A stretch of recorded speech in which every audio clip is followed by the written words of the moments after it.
On behalf of the Chancellor, CUNY, and Hunter College, I want to welcome you to this event being supported by the Puerto Rican Studies Association, the Centro de Estudios Puertorriqueños, and the Latino Faculty Initiative. We received a great deal of in-kind support from Centro. Silvia Santiago, Evelyn Collazo, and Janice Pineda in particular were very helpful to me as I was organizing this event. My graduate assistant, Pamela Prosha, with whom many of you communicated with, was absolutely terrific at helping to organize this event. And I have a number of undergraduate and graduate student volunteers, Ricardo Gabriel, Siobhan Garcia, and Elena Gutierrez, who have very generously given of their time for this event today. I also want to take an opportunity to acknowledge those workers who were here at the crack of dawn with me, tech support and food service, and finally, the members of the Executive Committee of the Puerto Rican Studies Association, and in particular, Luis Figueroa, who worked on the papers, organized much of the email correspondence so that we could all be here today.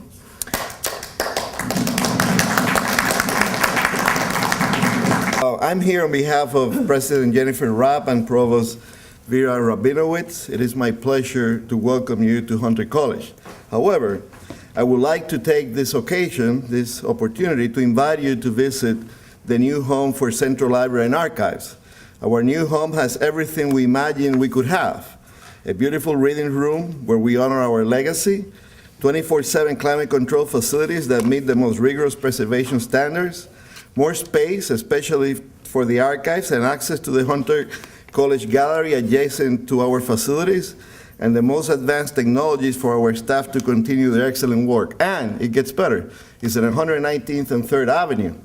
Our new home is in El Barrio, a place of great historical value and cultural heritage for the Puerto Rican community.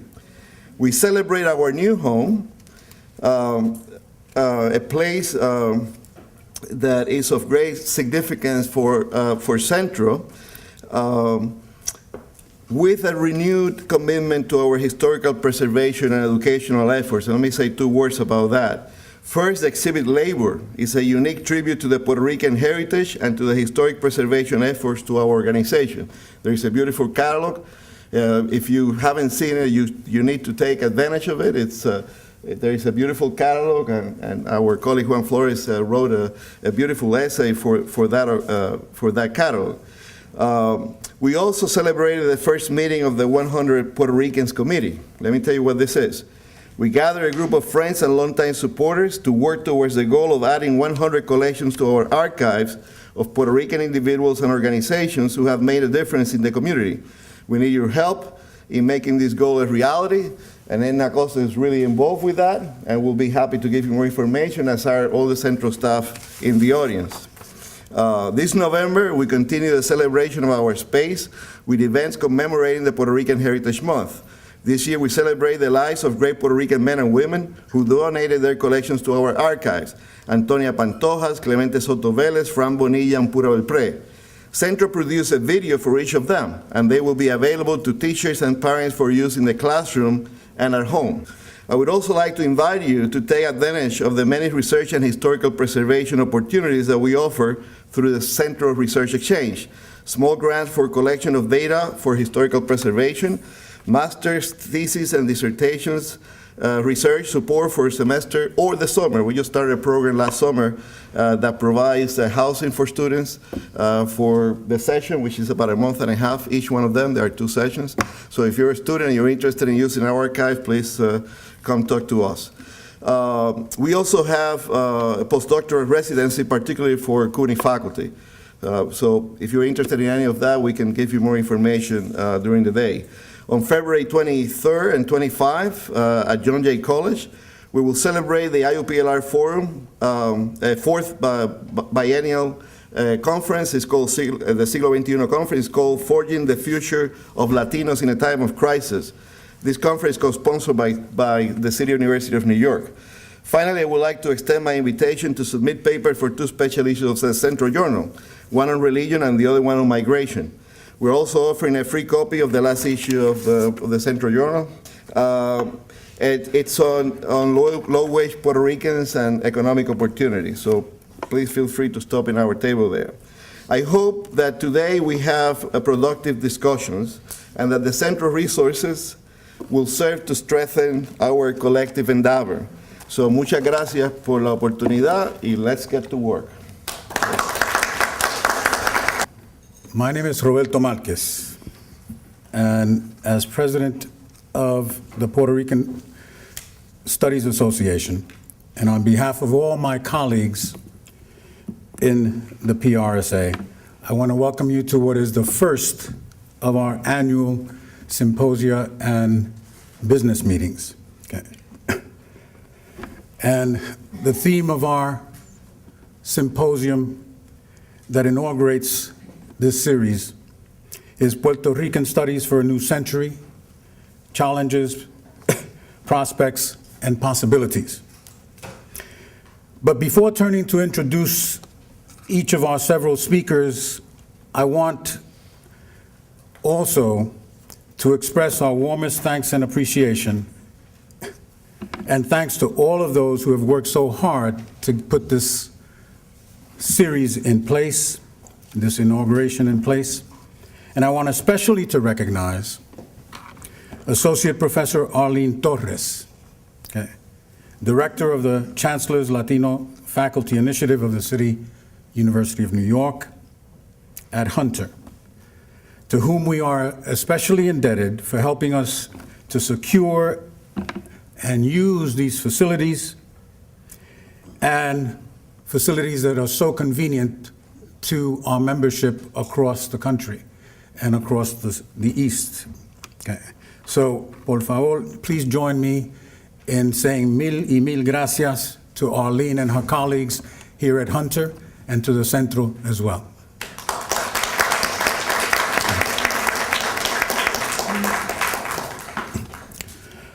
I also want publicly to recognize and acknowledge all of my colleagues on the Executive Council of the PRSA for everything they too have individually and collectively and together contributed to make this conference possible. Without the help of each and all, not only would this not have been possible, we could not have even conceived of it. And that we conceived of it, and made it possible is due both to their efforts, their solidarity, and their mutual support.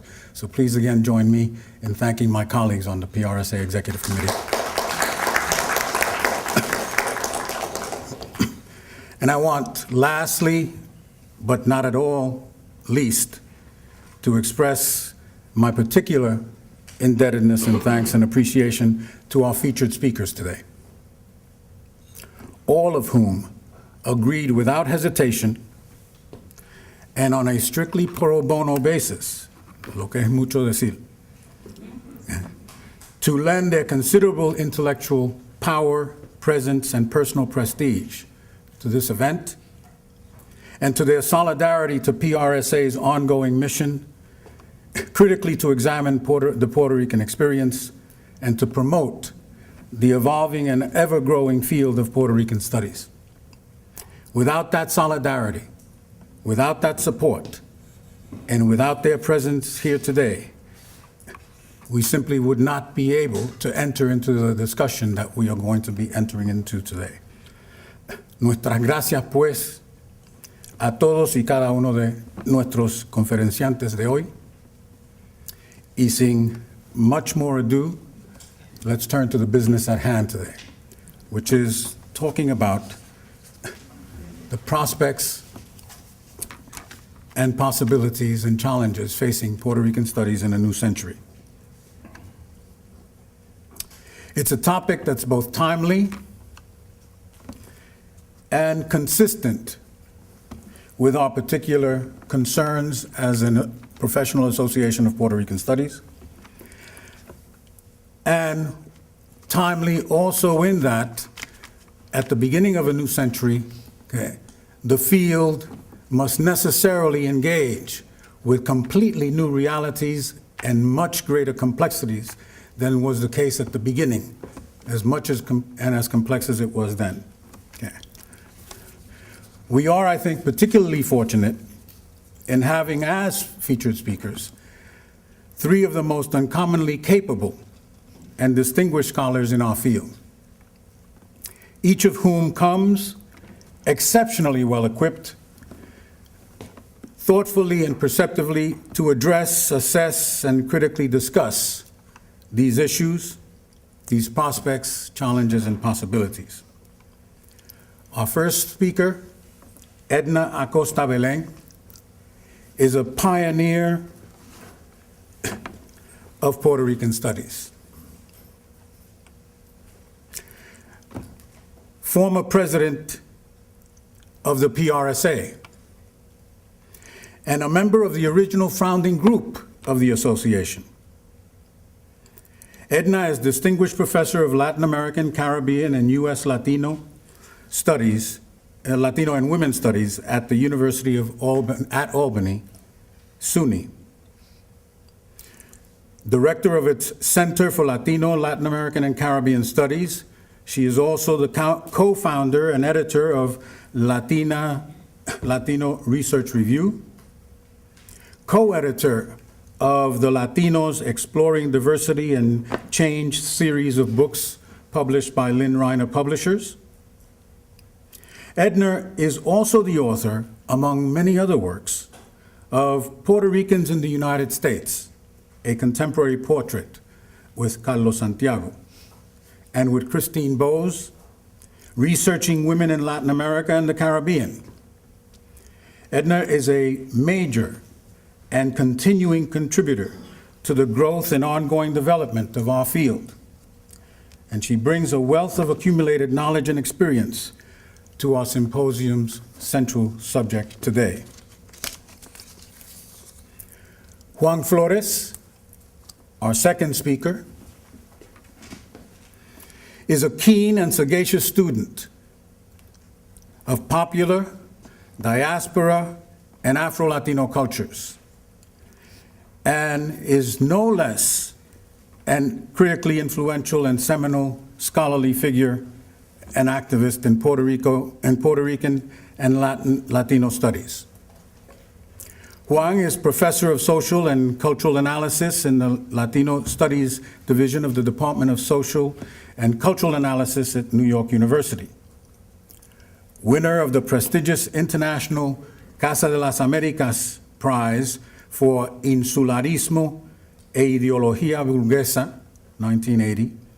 He was also recently the recipient in 2009 of its Premio Extraordinario de Estudios sobre los Latinos en Estados Unidos for his collection Bugalú y otros guisos, ensayos sobre culturas latinas en Estados Unidos, on which I had the honor to sit on that jury. A skilled translator, Juan, as well as a cultural historian, Juan's efforts have also given us an excellent English version of Edgardo Rodríguez Juliá's El Entierro de Cortijo and other translations. The outstanding body of his own work and notable theoretical contributions also includes the now canonic Divided Borders, Essays on Puerto Rican Identity, 1980, From Bomba to Hip Hop, Puerto Rican Culture and Latino Identity, 2000, A Companion to Latino Studies, 2007, The Diaspora Strikes Back, 2009, and with Miriam Jimenez Ramon, the recently published Afro-Latino Reader. Larry LaFontaine Stokes, our third speaker, is one among the more prominent and persuasive voices of an emerging younger generation of distinguished scholars committed to the opening up to critical examination of little explored dimensions of research in Puerto Rican studies. Larry is Associate Professor of Spanish at the University of Michigan, Ann Arbor. A writer, poet, playwright, performer, and a recipient of the Pregones Asunción Playwrights Award. His scholarly interests extend across the wider Hispanic Caribbean and its multinational diaspora, with a particular emphasis on and concentration in queer literary and cultural studies and related issues of race and gender. He has served on the board of directors of CUNY Center for Lesbian and Gay Studies, the Modern Language Association's Committee on the Literatures of People of Color of the United States and Canada, as well as on its executive committee of its Puerto Rican Literature and Cultural Discussion Group. He is the author of several critically informative articles on the cultural representations of homosexuality, and his recently published Queer Ricans, Cultures and Sexualities in the Diaspora, was one of the finalists in the PRSA's first book award competition. He brings a new perception, a notably original and critically important contribution to the daily gathering centrality of a topic that is still too insufficiently explored and of continuing ongoing significance. As you can see from these short bios, the range represented by our speakers and their capacity to enter into a wide-ranging discussion on the topics before us today are more than adequate. Please join me in welcoming them all and in welcoming Edna Acosta-Belén to the podium to begin our session today. A retrospective look at how the field of Puerto Rican studies has evolved over 40 years after the inception of the first Puerto Rican studies programs, the establishment of the Centro de Estudios Puertorriqueños Library and Archives, and almost 20 years after the founding of PRSA, is always a welcome opportunity, especially when one is sharing the podium with two very accomplished fellow scholars such as Juan Flores and Larry LaFontaine Stokes. My thanks to all of you for supporting this event, and I hope to have the opportunity to welcome you next October 24th to the 27th, 2012, for the 20th anniversary conference at the University, PRSA conference at the University at Albany, SUNY. Our charge today is to assess the impact of Puerto Rican studies research and teaching and the challenges, prospects, and possibilities that we envision for the field in the years ahead. Looking back at how the field has evolved and matured through the years, immediately reminds those of us baby boomers who had the privilege of being part of the early struggles for the establishment of Puerto Rican studies and bilingual education programs at our respective institutions, that we're talking about endeavors that began over 4 decades ago. So I should say first that we are fortunate to be here to talk about the aging of the field of Puerto Rican studies and not about our own aging process. Since many scholars of my generation have retired or are contemplating doing so in the not-so-distant future, we hope that we have aged like a fine wine, more complex, robust, and with any luck, still crisp, or at least palatable in terms of our ideas, and that we're also still able to remember what happened 40 years ago. Those of us in the field collectively have contributed or are still contributing with our scholarship, teaching, and other professional activities, training a new generation of Puerto Rican studies researchers, professionals, and community leaders.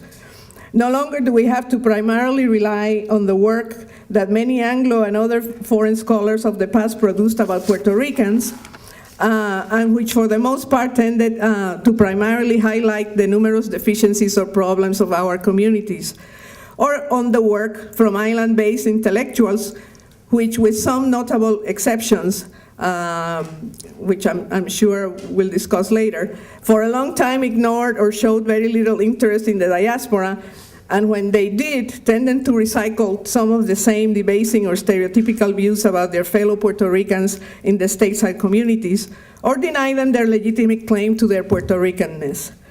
However, one cannot discuss the field's challenges and possibilities without also making some reference to the current environment of economic despair produced by the unrestrained and inexhaustible greed of global capitalism that is stressing the middle and working classes and causing vast budget reductions in a wide array of areas of our daily lives, including higher education. It is an environment plagued with unrelenting hatred and intolerance against immigrants and ethno-racial minorities, the shameless and blatant political grandstanding of right-wing extremists, and the sensationalist media that has given them center stage. But notwithstanding the far from encouraging current social and political environment, in retrospect, if we consider that the field of Puerto Rican studies also emerged at a time of tremendous social strife and political turmoil, when the disenfranchised minorities were fighting to make some significant inroads in their civil rights, struggles for equal opportunity, social and racial justice, and the empowerment of their communities, we immediately realized that despite the commitment, creativity, hard work, and perseverance that led us to where we are today, in some ways, we never have been completely out of the trenches in claiming a legitimate space within the academy. But there is also an upside to this otherwise discouraging picture. Against the described backdrop is the inescapable reality of an unabated demographic explosion in the US Latino population that began in the 1970s and continues to this day, with a population that reached 50 million in 2010 and is projected to reach 96.5 million by the middle of the 21st century, representing over 1/4 of the total US population. The 21st century might become indeed the Latino century. There's no doubt that because of our sheer numbers in the decades ahead, Latinos and Latinas will continue to have a visible impact on many realms of US society. The full implications or extent to which this massive population growth will translate into the kinds of political power or influence that eventually will overcome the disadvantaged socioeconomic and educational conditions faced by most Latino groups today is at this time difficult to predict. But no one can deny that there will be a myriad of challenges to confront and possibilities to pursue. In the specific case of Puerto Ricans, migration and geographic dispersion to other US destinations besides New York City and other locations outside the Northeast also continue to the extent that the US Puerto Rican population is now 4.7 million and 27% larger than the 3.7 million population of Puerto Rico. 2/3 of the US Puerto Rican population is now US born, even though the influx of first-generation migrants also continues. Between 1950 and 1990, the Puerto Rican population used to increase about 600,000 people every 10 years. But back in the year 2000 census, the population went up by over 750,000. And by 2010, it showed an increase of about 1.3 million from the previous decade. One result is that, for better or for worse, island officials can no longer ignore the diaspora's population growth, nor that of the Latino population, and its expanding influence in US politics, particularly when they need congressional support in seeking or protecting federal funds for an increasingly distressed island economy that is leaving the younger generations of Puerto Ricans with few alternatives besides underemployment or migrating to the United States. In terms of educational attainment, back in 1977, US Latinos and Latinas collectively represented only 1.6% of all doctoral degree recipients. And by 2008, 31 years later, this figure more than doubled. to 3.6%, but still is quite far from the 58.6% rate for whites and lower than the 6.1% for African Americans. While these numbers are indicators of some relatively modest progress, they also show that a larger number of Puerto Ricans are entering the academy and the professional job market than at the time when Puerto Rican studies was still an emerging field. My indulgence in taking the time to highlight some of this demographic information is to emphasize that compared to 4 decades ago, we now have a significantly larger U.S. Puerto Rican population and a slightly larger, albeit not equitable enough, pipeline of researchers, teachers, activists, and students, as well as research sources to rely on who keep Puerto Rican and Latino studies programs and research and teaching endeavors forging ahead. But this doesn't remove the feeling of deja vu when dealing with some of the same old institutional issues and barriers confronted by the Puerto Rican studies pioneer generation. I will now shift my attention to the field of Puerto Rican studies, and I wish I could say that the battle for resources and academic legitimacy that dominated the early days is over and won, but it is fair to note that there are a few programs and departments that have had a long life and are now institutionalized.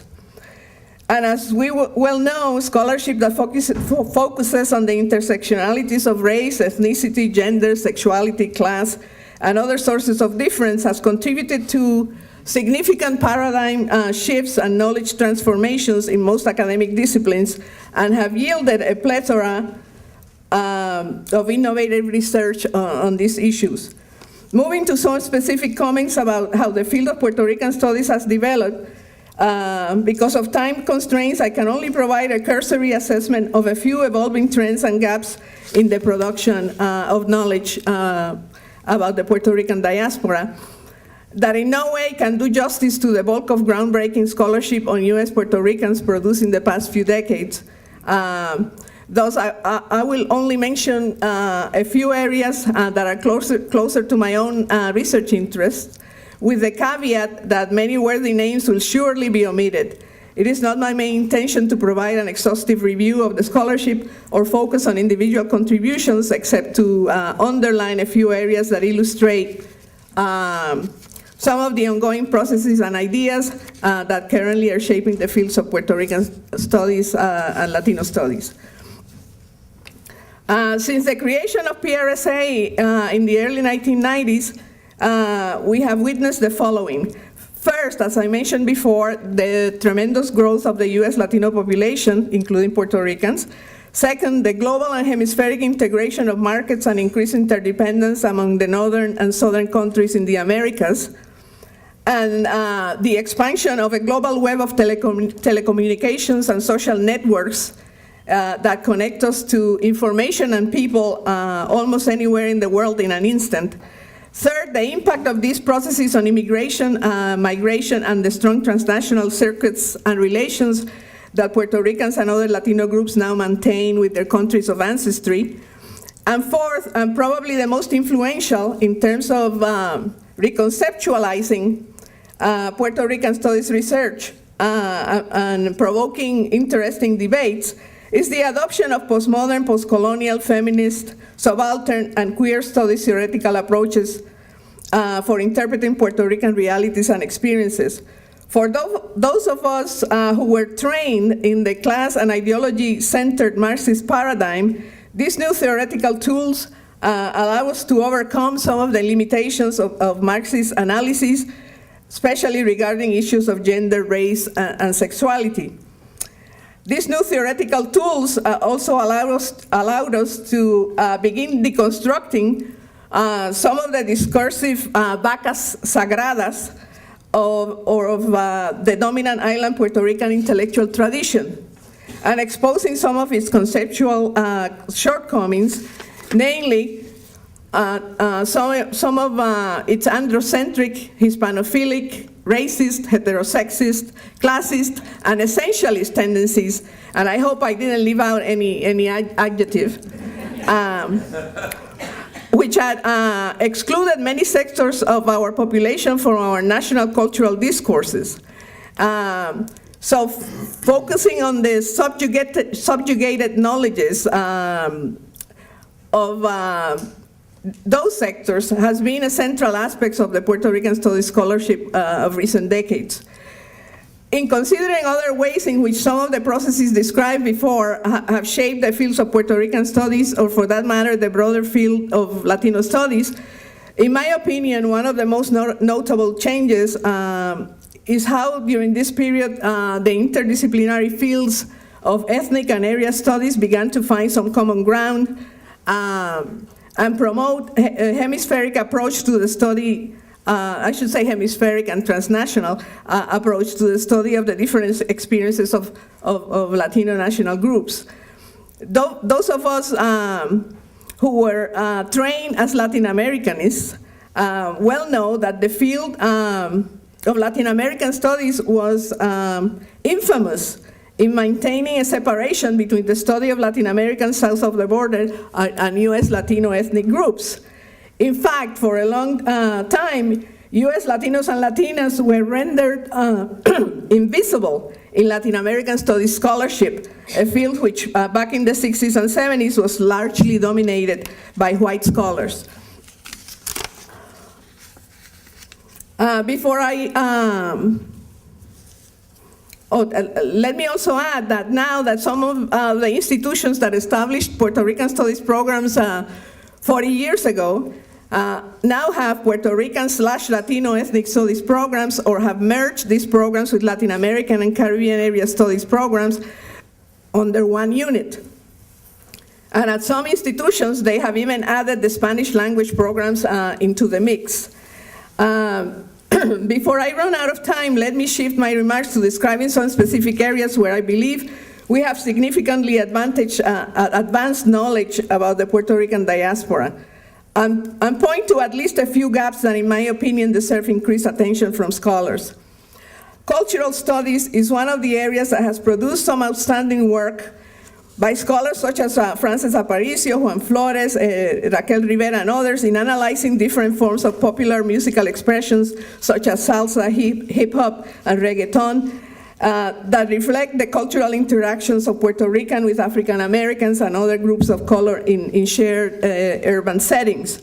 Added to these are the groundbreaking contributions of Juan Flores that Roberto already mentioned, to the area of literary and cultural expressions of the diaspora, notably showing that circular and return migration involved more than the back and forth movement of people, and drawing on a wealth of ongoing remittances of cultural values and practices that are yielding new, inventive, and unforeseen forms of cultural expression that perhaps are having an unsettling effect on the island's cultural establishment, but are definitely engaging the younger generations of island Puerto Ricans, as well as those in the diaspora. In doing so, Juan has given center stage to a Puerto Rican diasporic community that for a long time had either remained largely invisible or was easily rebuffed by island intellectual circles, striking back and claiming its own and distinct creative spaces, as well as reasserting its right to be part of the Puerto Rican nation. It is not surprising, but indeed a matter of pride to our community, that Juan's outstanding work has been internationally recognized by the prestigious Casa de las Americas Award, and also, more recently, the valuable collection that Miriam Jimenez Roman and Juan put together on Afro-Latinos received an American Book Award. In this volume, through a wide selection of scholarly articles, personal accounts, and poetry, the authors of this text reveal shared experiences of racism in U.S. society and within the Latino communities. And there's no doubt that the Afro-Latino reader includes some of the best work dealing with racialization and blackness in the U.S., and clearly illustrate how Latinos and Latinas are changing the binary racial optic and definitions that for a long time dominated racial discourses in U.S. society. The volume also builds upon earlier work on race done by scholars such as Clara Rodriguez and others. In the area of Puerto Rican feminist studies, some significant work has been done in documenting women's history and women's participation in the labor force, social movements, and politics, their representation in literature, family violence, health and reproductive rights, poverty, and in rescuing various women who have contributed to the building of our communities. However, the great bulk of this scholarship is still about women in Puerto Rico, much less so about Puerto Rican women of the diaspora. Also, while substantial scholarship and creative work supports a rich theoretical tradition of Chicana and Black feminist thought, partly due to the inspiring early work of Gloria Ann Saldúa and Patricia Hill Collins, there's a need for more theoretical work that captures the wide range of experiences of U.S. Puerto Rican women and how these are shaped by the intersecting variables of class, race, and sexuality. Valuable research has been done by Virginia Sanchez-Corral and others in rescuing and documenting the individual lives and captivating stories of many Puerto Rican women who, as community activists, workers, labor leaders, educators, social workers, and health professionals, contributed to the building of the community. But more comparative work on the conditions of Puerto Rican women on the island and the diaspora and about the transnational lives of many families is still needed. Sexuality and queer LGBTQ studies are no longer the invisible or closeted issue that they were in the academy 4 decades ago. Thanks in part to the groundbreaking work of scholars such as Lourdes Torres, Larry LaFontaine-Stokes, Frances Negrón-Montaner, and others, and the creative imagination of the many courageous writers, poets, performers, visual artists, and other transgressors who are part of the rich history that Larry has so insightfully captured in Queer Ricans. But so far, most of the work done in this area has focused on literary and other forms of cultural expression. And as Larry himself notes in his book, he analyzes sexuality as a neglected component of the diasporic experience, but still sees the need for more social science studies on the experiences of LGBTQ Puerto Ricans and for a history of queer Puerto Rican migration. And you can imagine that so far LGBTQ studies have had a more receptive audience at U.S. universities than those in Puerto Rico. Regarding historical studies on the diaspora, let me first point out that most histories of Puerto Rico or the Puerto Rican people, even those that were part of what we now refer to as the new historiography, do not, for the most part, engage on the history of the Puerto Rican diaspora in any exhaustive manner. But this is beginning to change in a more significant way as the interdisciplinary work being done by many Puerto Rican studies scholars of the diaspora captures the attention of our island counterparts. One of the most notable recent efforts in producing a new historical narrative about the Puerto Rican people that skillfully connects the historical, socioeconomic, political, and cultural development of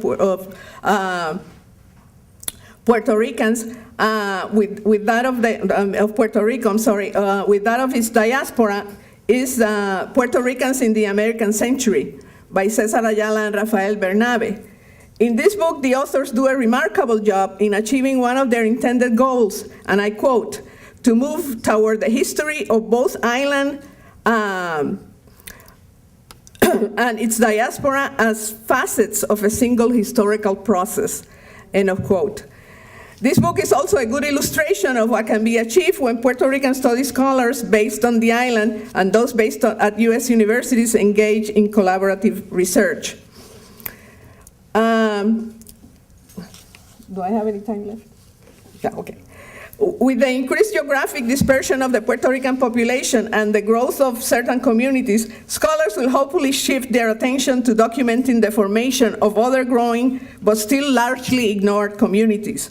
Back in 1984, Centro organized the conference Extended Roots, Migraciones Puertorriqueñas a los Estados Unidos, an endeavor that underscored the need to document the histories of many other communities besides New York, where Puerto Ricans had settled. But it took about 2 decades to see more detailed studies of other U.S. Puerto Rican communities, such as the work done on Chicago by Padilla, Yolanda Ramos Sayas, Mérida Rúa, the work on Philadelphia by Carmen Teresa Whalen, on Hartford by Jose Cruz, and more recently, the work on Orlando by Duany and Matos Rodriguez and Duany and Silver. But obviously, there are still many other growing communities whose histories await to be fully documented. In looking at the different historical periods and the study of the early community in New York during the decades prior to the post-World War II Great Migration, only a few major studies by Sanchez Corrol, Ruth Glasser, and more recently Lauren Thomas have tapped into some of the rich legacy that is the Spanish language press and the culture of print left behind by both working class and Puerto Ricans from the professional elite. As someone who is currently doing research on the many Spanish language newspapers that emerged within New York's Puerto Rican and Spanish communities from the 1910s to the 1940s, I can confirm that there is a wealth of untapped information in these periodicals that are ways to be rescued, analyzed, and contextualized. As was the case in Puerto Rico, there's a rich tradition of prensa obrera that was transnationalized, reinscribed, and reformulated in the New York metropolitan setting, and which Bernardo Vega makes reference to numerous times in his memorias.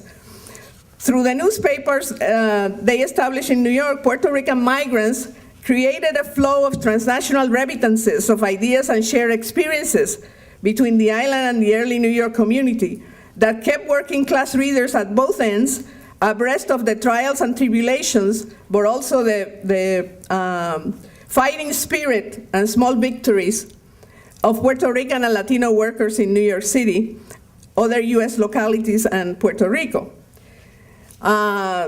The many voices that sought expression in these publications reveal a sector of the community that not only experienced but understood clearly the sources of their class and racial oppression, and which possessed a remarkable degree of social and historical consciousness. From my own ongoing research in this area, I wanted to give you just a few snippets of the kinds of materials found in these newspapers. But I know I'm running out of time, so perhaps I can elaborate this point during the discussion period. Right, I'm running out of time, yes.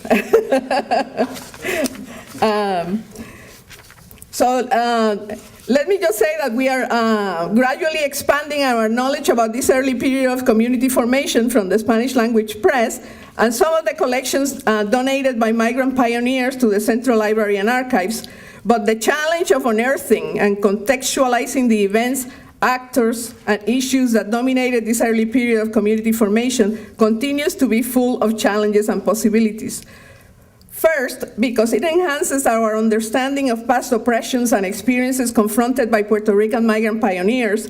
Second, because doing so can be empowering, underwrite solidarity within the Puerto Rican community and among Latino groups, and inspire action in the present. And third, because it expands our collective memory and represents a repository of inspiration and learning for our future struggles, and a unifying force that can nourish our collective aspirations and unfulfilled claims. In conclusion, there's still plenty of discovery and recovery work to be done, and intellectual challenges ahead, but also a respectable degree of scholarly productivity and creativity in Puerto Rican studies to support our educational and research endeavors for years to come. And cumulatively, there's no doubt that the work that has been done so far has resulted in a more decolonized, emancipating, and empowering body of knowledge about the Puerto Rican diaspora than we had 40 years ago. Thank you. Thanks, of course, to Roberto Márquez, my dear friend, for inviting me to take part in this and share some ideas, thoughts, words with you. Hopefully, I look forward to a good discussion about these things. Those of us in the front don't have the last word by any means. And I want to thank PRSA and Centro, of course, and my fellow panelists, good friends, Edna and Larry. New and future directions, which is the way we should be looking, of course, looking ahead. But sometimes it helps to, in looking ahead, look back and retrace our steps a little bit and revisit some of the earlier themes and concerns, which is what I'd like to do today. Another old school baby boomer perspective on some of it. Again, maybe it's apropos nowadays to be doing that, since we are marking off generations of time now as Puerto Ricanos here in New York or in the States, and also as Puerto Rican scholars, and then with the history of the PRSA and so forth coming to its 20th year, which always kind of shocks me when I hear about it. It's like when kids grow up, you just wonder, like, where did all these years go? But anyway, I'd like to take us back 40 years, a long generation back, to the early years of Puerto Rican studies in the Centro, to the 1970s, la década del 70. And I think that with all that's going on in today's political culture, and Edna mentioned that here, the condition that we find ourselves in, and that Puerto Ricans and others find themselves in all over the world, here in Puerto Rico and all over, and in tribute to the Occupy movement, finally something's being occupied aside from Puerto Rico. And we're doing the occupying instead of them. I think that's something right in there to celebrate. I think that some of the very early work takes on some new relevance that might be suggestive of the work ahead, along the lines, to some extent, of what Edna said about some of the paths that we can pursue as we move forward. So what I'd like to do is to share with you something that my most recent writing, actually. Some of you, I take the risk that some of you might have already read it, but it is pretty hot off the press. It just came out a week ago. It was just published, and it hasn't gone public yet, in a sense that I haven't presented it anywhere or shared it with anybody.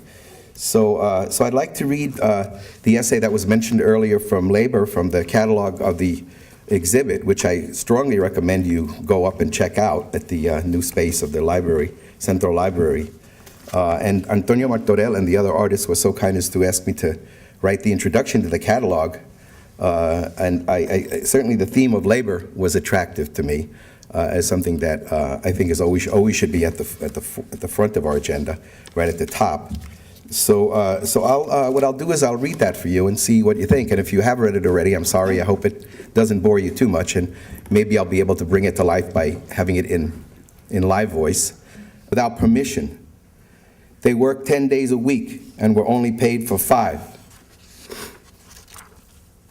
Blue-collar stiffs, working stiffs, ruled by the rules, bereft of ideals, blindly pious but empty of spiritual yearnings.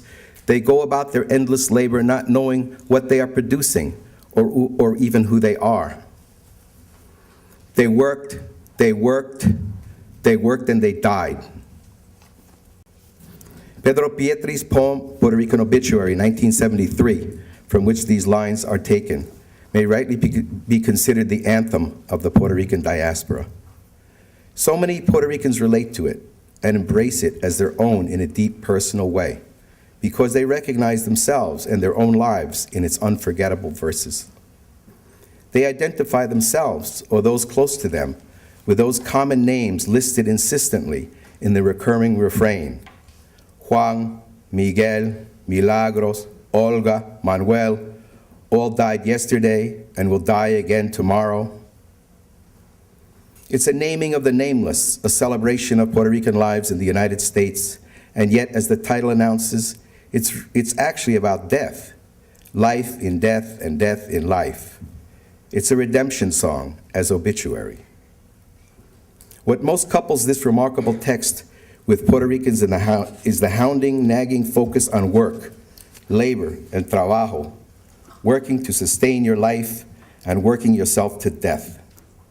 That's what most Puerto Ricans do, working as lavaplatos, porters, messenger boys, factory workers, maids, stock clerks, shipping clerks, assistant, mailroom, assistant to the assistant's assistant, lavaplatos, and automatic artificial smiling doorman.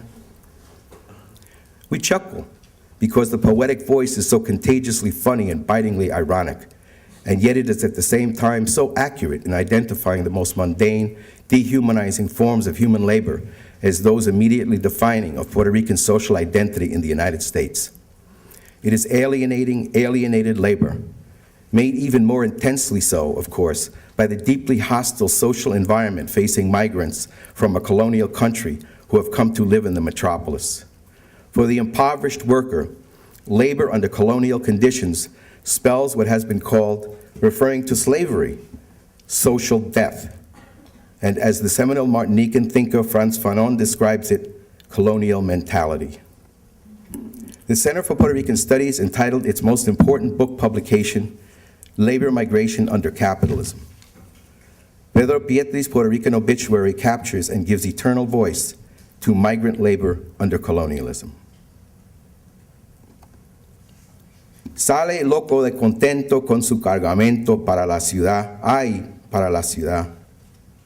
The Puerto Rican migration has another anthem, written at a much earlier historical moment, and yet also centering labor as definitive of the whole diaspora reality.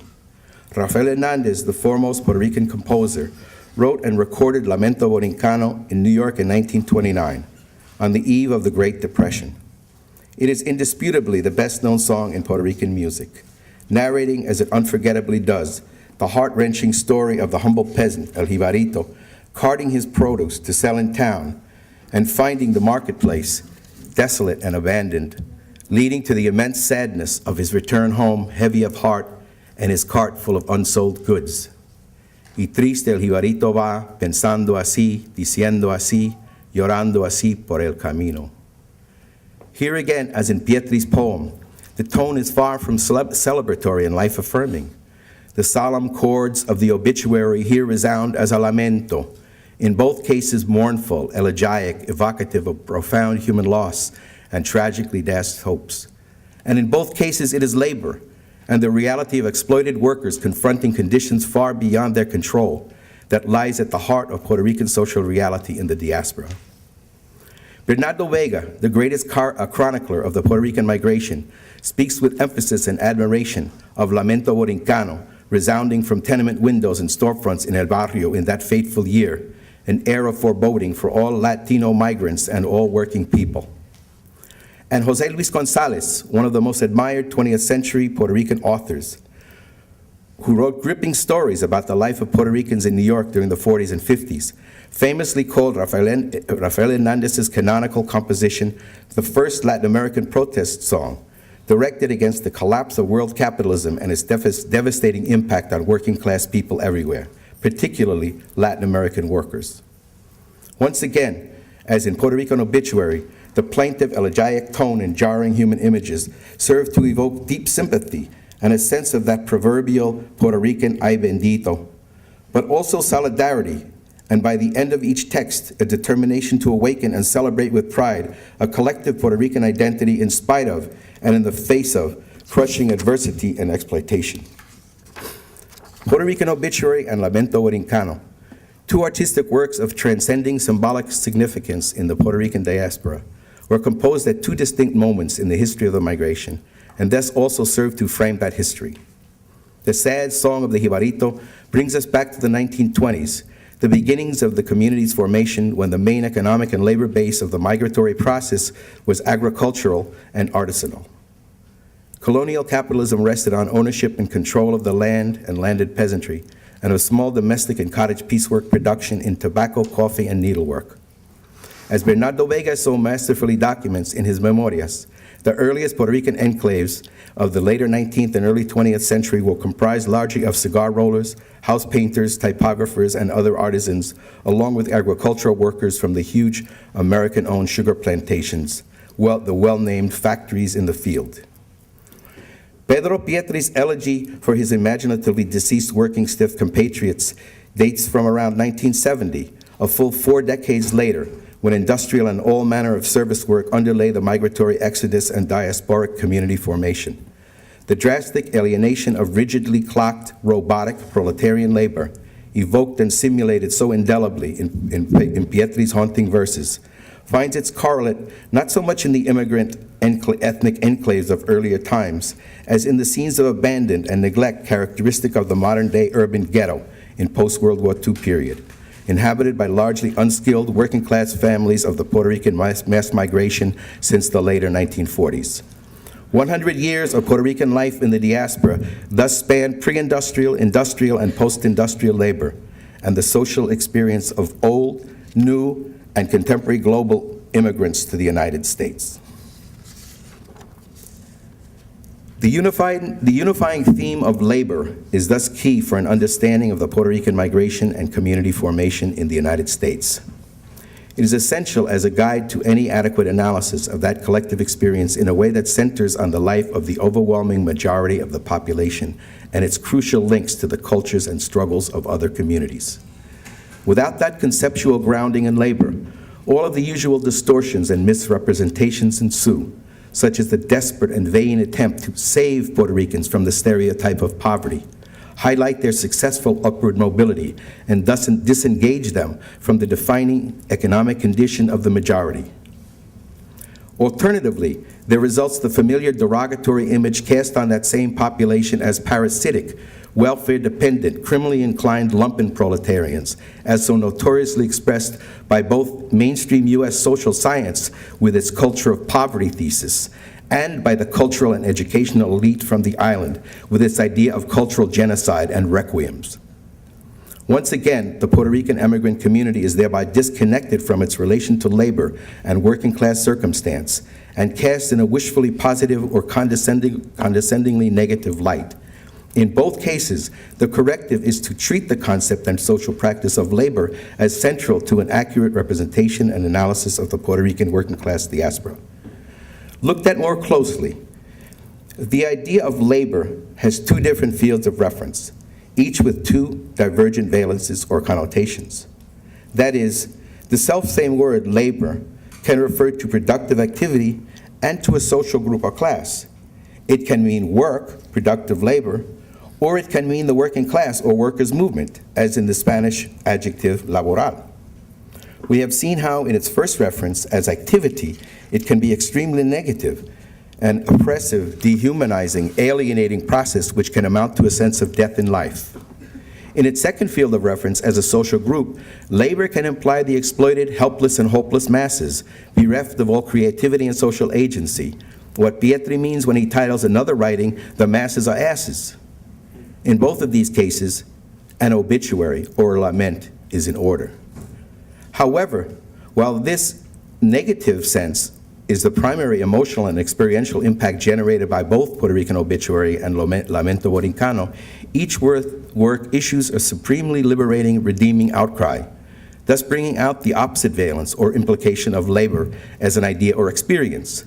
Both works resonate so strongly and have been unofficially elevated to anthem status because they lead us out of the powerfully evoked doldrums of alienated labor and social enslavement and into an awakened sense of agency and liberating creativity. In Pietri's poem, once they awake from their nightmarish state, Juan, Miguel, Milagros, Olga, Manuel will right now be doing their own thing where beautiful people sing and dance and work together. As the Jibarito bemoans his sad condition, he then brings out its broader social implications by asking what will become of his beloved Puerto Rico and of my children and my home. And in the closing lines of the song, lament turns into rhapsodic hymn as the composer himself invokes the lofty 19th century patriotic poet José Gautier Benítez in singing the praises of their beautiful homeland. Borinquen, la tierra del Edén, la que al cantar el gran Gautier llamó la perla de los mares. Ahora que tú te mueres con tus pesares, déjame que te cante yo también, yo también. As for Pietri, the song itself and the idealistic visions of the poet appear themselves as a way of alleviating the burden of pain and death. Creative labor stands up to the relentless impact of alienated exploitative labor by reconnecting production with human expression and by the expression of human transcendence. The Centro has contributed in enormous ways to our understanding of the Puerto Rican migration and community formation in terms of labor in its varied meanings. Starting, of course, with the indispensable library and archives, and extending to many aspects of its research agenda, that unique institution in its inception placed the working class experience and work as the center of its analysis and intellectual contribution. Labor migration under capitalism, which was based on an early history and migration workshop and its proceedings, El Cuaderno de Historia, and published in book form in 1979, was the culmination of years of research and discussion. It continues to offer the most rigorous and wide-ranging reflection on that complex subject, and perhaps the only one to this day from a consistently working-class perspective. Another important but less-known contribution of the Centro's History Task Force was the compilation Sources for the Study of the Puerto Rican Migration, 1879 to 1930, which came out in 1982, which uncovered and made available an enormous range of newspaper articles, reports, testimonial accounts, and proclamations on the early labor migrations from Puerto Rico to a range of destinations, including Hawaii in the early 20th century, and as we learned from Miguel Luciano's installation in the exhibit, Arizona in the 1920s. The brutal treatment and inhuman conditions faced by the masses of Puerto Rican immigrant workers find powerful first-hand documentation here, as do their ongoing struggles for justice and a decent life. An especially interesting document included in the Sources book is a short article that originally appeared in the aptly named proletarian newspaper La Miseria. The dateline of that dispatch is March 29, 1901. The author, Juan Ramón Romero Rosa, and the headline, A los negros puertorriqueños, to black Puerto Ricans. The main occasion for this remarkable article, written in the form of a letter addressed to black Puerto Rican workers, was a proposal before the civil government of the time calling for the forced outmigration of blacks from the island to Ecuador as a way of limiting the black population and keeping the island's racial balance at the lighter end of the spectrum. In response to this utterly racist idea, Romero Rosa lashes out in biting, irate tones and voices his unconditional solidarity with Puerto Ricans of African descent, referring to them in his opening lines as hapless martyrs, infelices mártires, dos veces de la inicua explotación de los mercaderes blancos de todos los tiempos y todas las edades. He enumerates the crimes committed against black Puerto Ricans in the name of Spain and the island's white elite, and hails their many and major contributions over the centuries to the very existence of the Puerto Rican nation. Los negros hicieron las riquezas de Puerto Rico, he proclaims, and blacks are poor people. Blacks should not be the ones to emigrate. Puerto Rico is theirs. Let the thieves emigrate. Que emigran los ladrones. Perhaps the most startling claim in this prophetic document is that it is black Puerto Ricans who are seen to constitute the first working class on the island after the Spanish conquest. Los hijos de África, entiéndase bien, los desgraciados seres traídos por colonizar esta indiana región, formaron nuestro primer pueblo trabajador después de la conquista. It is amazing, but by thus clearly identifying the black population as the demographic foundation of the Puerto Rican nation, Romero Rosa is predating by nearly 80 years the remarkably similar and highly controversial argument advanced by José Luis González in his landmark essay, El País de Cuatro Pisos. More generally, the proletarian author's consistent focus on labor as the crux of historical change presents a prism of racial relations that will then guide the working class and black-oriented perspectives that emerged in Puerto Rican scholarship and cultural expression in the 1970s and thereafter, as exemplified in the work of such varied writers as Isabelo Zenón Cruz, Edgardo Rodríguez Ullá, Ángela María Dávila, and Arcadio Díaz Quiñones. Again, the work of the Centro, in part by bringing out the long-lost writings and viewpoints of the nation's working-class leadership, figures prominently in that watershed generation of the 1970s, even though the Centro's location in the diaspora has sometimes meant the omission of that work from the contributions of Puerto Rican historiography. Though widely unknown to students and scholars today, the author of this extraordinary essay, Ramon Romero Rosa, was in fact a figure of some stature and renown in his time. Born Ramon de Romeral in 1863, he was a recognized labor organizer, essayist, and dramatist, as well as a leading spokesman for the movement to create a national labor union in the years between 1896 and 1907, which led eventually to the formation of the political centrality of Santiago Iglesias Pantin's Federación Libre de Trabajadores from 1899 to 1930. A typesetter by trade, he served as the president of the San Juan Union of Typographers, was a charter member of the Federación Regional de los Trabajadores, and co-founded the pioneering weekly Ensayo Obrero, 1897. It was Ramon Romero Rosa who, in the halls of Puerto Rico's Cámara, stood up forcefully for the rights of workers against none other than José de Diego, canonical poet and political leader whose birthday is celebrated as a national holiday. And at the same time, De Diego, the lawyer in those years representing the infamously cruel sugar refinery La Guanica Central, the butt of hatred of the Puerto Rican working class. Yet with all such singular accomplishments, Romero Rosa was but one of a slew of early 20th century proletarian leaders, many of socialist and anarchist persuasion, whose very existence had been largely omitted from the history books, and whose perspectives seemed to early Centro researchers vital to an understanding of the migration and diaspora community. Their recovery of los líderes obreros, as it were, among the history researchers of the Centro, most crucially thanks to the vast knowledge of Ricardo Campos, also involved the production of Portafolio Proletario, another remarkable though often overlooked early contribution. The Portafolio, as it was called, was a compilation of 9 silk screens by a range of New York-based Puerto Rican artists portraying some of those working class leaders, including Romero Rosa, but also Eduardo Conde, Manuel Francisco Rojas, Luisa Capetillo, Juana Colón, Bolívar Ochat, and others involved in the formation of workers' organizations and parties, and leading the poor people's struggles of the times.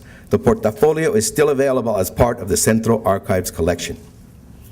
The artistic contributors to the Portafolio were primarily the members of Taller Boricua, like Jorge Soto, Marcos Dimas, Fernando Salicrup, and other Nuyorican painters who had never actually heard of those somewhat obscure historical figures. But like Centro researchers in those days, those vital artists sensed a deep connection because they themselves came from working class backgrounds and also had leftist political leanings because of the radical times. Understanding of that lineage along class and political lines was deepened greatly by the eye-opening Memorias de Bernardo Vega, which the Centro helped get published in 1977 in the version brilliantly edited by major leftist leader Cesar Andreu Iglesias, and then brought out in English translation in 1984.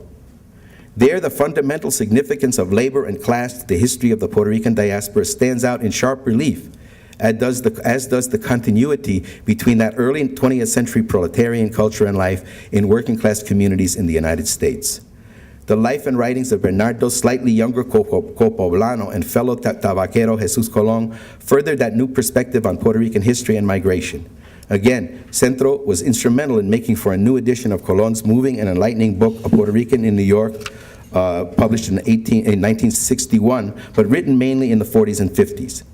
And the Centro Archives house this vast and invaluable collection of papers and other materials documenting Puerto Rican life and political struggle in New York over the course of many decades. Not to mention the great Evelina Antonetti, after whom the Centro's library is named, and who was an exemplary working class leader in her own right. For many years, the study of Puerto Rican working class history in the diaspora neglected to discuss her and other illustrious Puertorriqueñas, such as Antonia Denis and Antonia Pantojas, but subsequent work by Centro researchers, such as the 1992 working paper Responses to Poverty Among Puerto Rican Women, helped to fill the gap. I myself became strikingly aware of the key role of activist women in those working class struggles when Avelina Antonetti, who I had the honor and fortune to know, shared with me her recollections of the elderly Bernardo Vega, and how she learned important political lessons from him in his cigar rolling workshop, his chinchal. Don Berno, as she affectionately called him, was clearly an important mentor to that dynamic woman leader and many others of the new generation of the 1950s. One of the driving forces in the Portafolio Project, a contributor to that collection, and an integral member of the Centro community was Jorge Soto. Jorge's images make up the cover and illustrations of the two cuadernos, the Centro's first publications from the mid-1970s, and his work and ideas infused those early discussions in production. Jorge Soto, whose untimely death in 1987 meant an irreparable loss, was no doubt the most outspoken voice in the Nuyorican visual arts community in those days, a strongly working-class and anti-racist voice that would often grate at the nerves of those in positions of power and privilege, or those just settling for a more conventional, comfortable understanding of things. Perhaps his towering and certainly best-known achievement was his iconoclastic revisioning of that classic painting by from Puerto Rican art history, El Velorio, by 19th century master Francisco Oller. Among the many bold reworkings of Oller's classic representation of a rural wake was the abrupt insertion of the New York cityscape, and most of all, the presence of a Singer sewing machine. The Singer was virtually a leitmotif in Soto's prolific work, representing a kind of obsession he had with the foregrounding of labor as the guiding emblem of Puerto Rican presence in the diaspora. It also strongly suggested women's work, since needlework and then the garment industry were so central to that history, though Jorge Soto himself did not often articulate that gendered perspective in explicit terms. I don't know if Jorge Soto was the first to take up Singer as a central component of visual representation of Puerto Rican women's labor in the diaspora, but it is clear that he wasn't the last. Most prominently, Antonio Martorell constructed an elaborate installation on that theme in his 1992-93 exhibit at the Museo de Barrio, La Casa de Todos Nosotros, and in the present show, Uptown Now, Labor, Melissa Calderon literally weaves the Singer into her visual recollections of her grandmother. Labor of love, love of labor. A full, expansive, and historical view of the concept and practice of labor can open up doors of creativity and innovation. Becoming internal to and internalizing the profoundly dehumanizing reality of work under capitalism can alert us to the loss involved and what it is that is lost. In the new context of the diaspora, and in times of rapid social change like the early 1970s, there is then a search for alternatives, for other ways of finding self-expression and human affirmation, as so strongly voiced in Puerto Rican Obituary.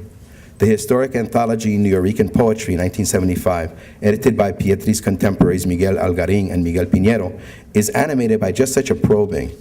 The introduction to that collection begins, "For the poor Puerto Rican, there are three survival possibilities.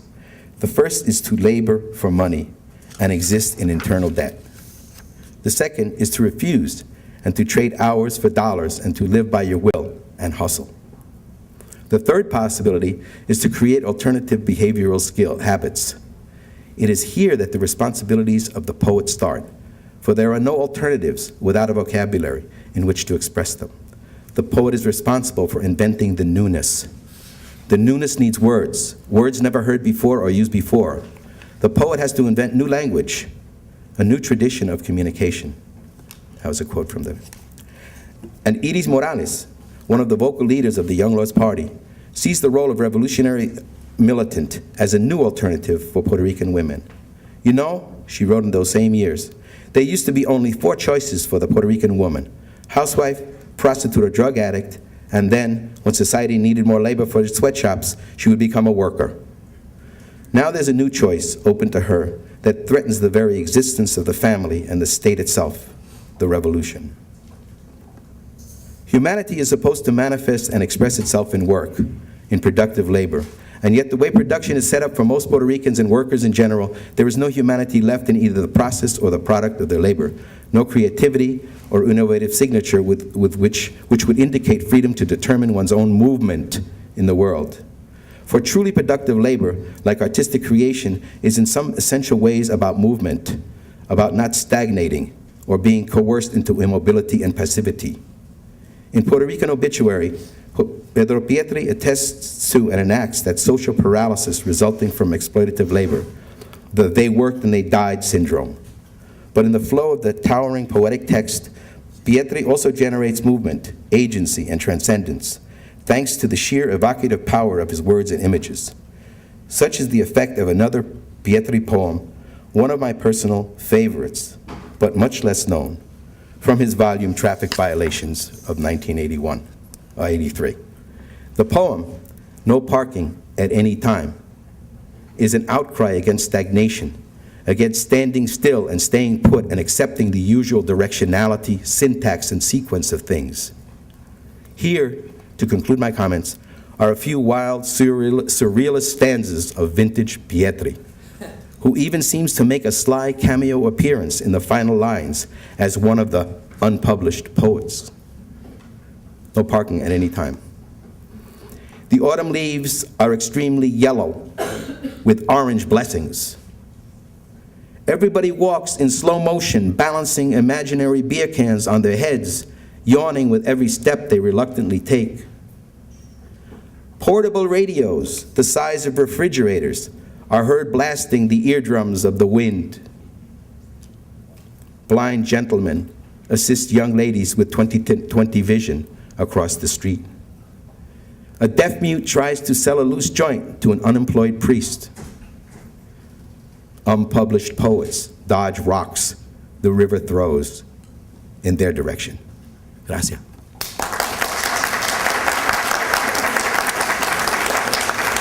I'm Larry LaFontaine. It's a real privilege and pleasure to be here with you today at Hunter College at this meeting of the PRSA.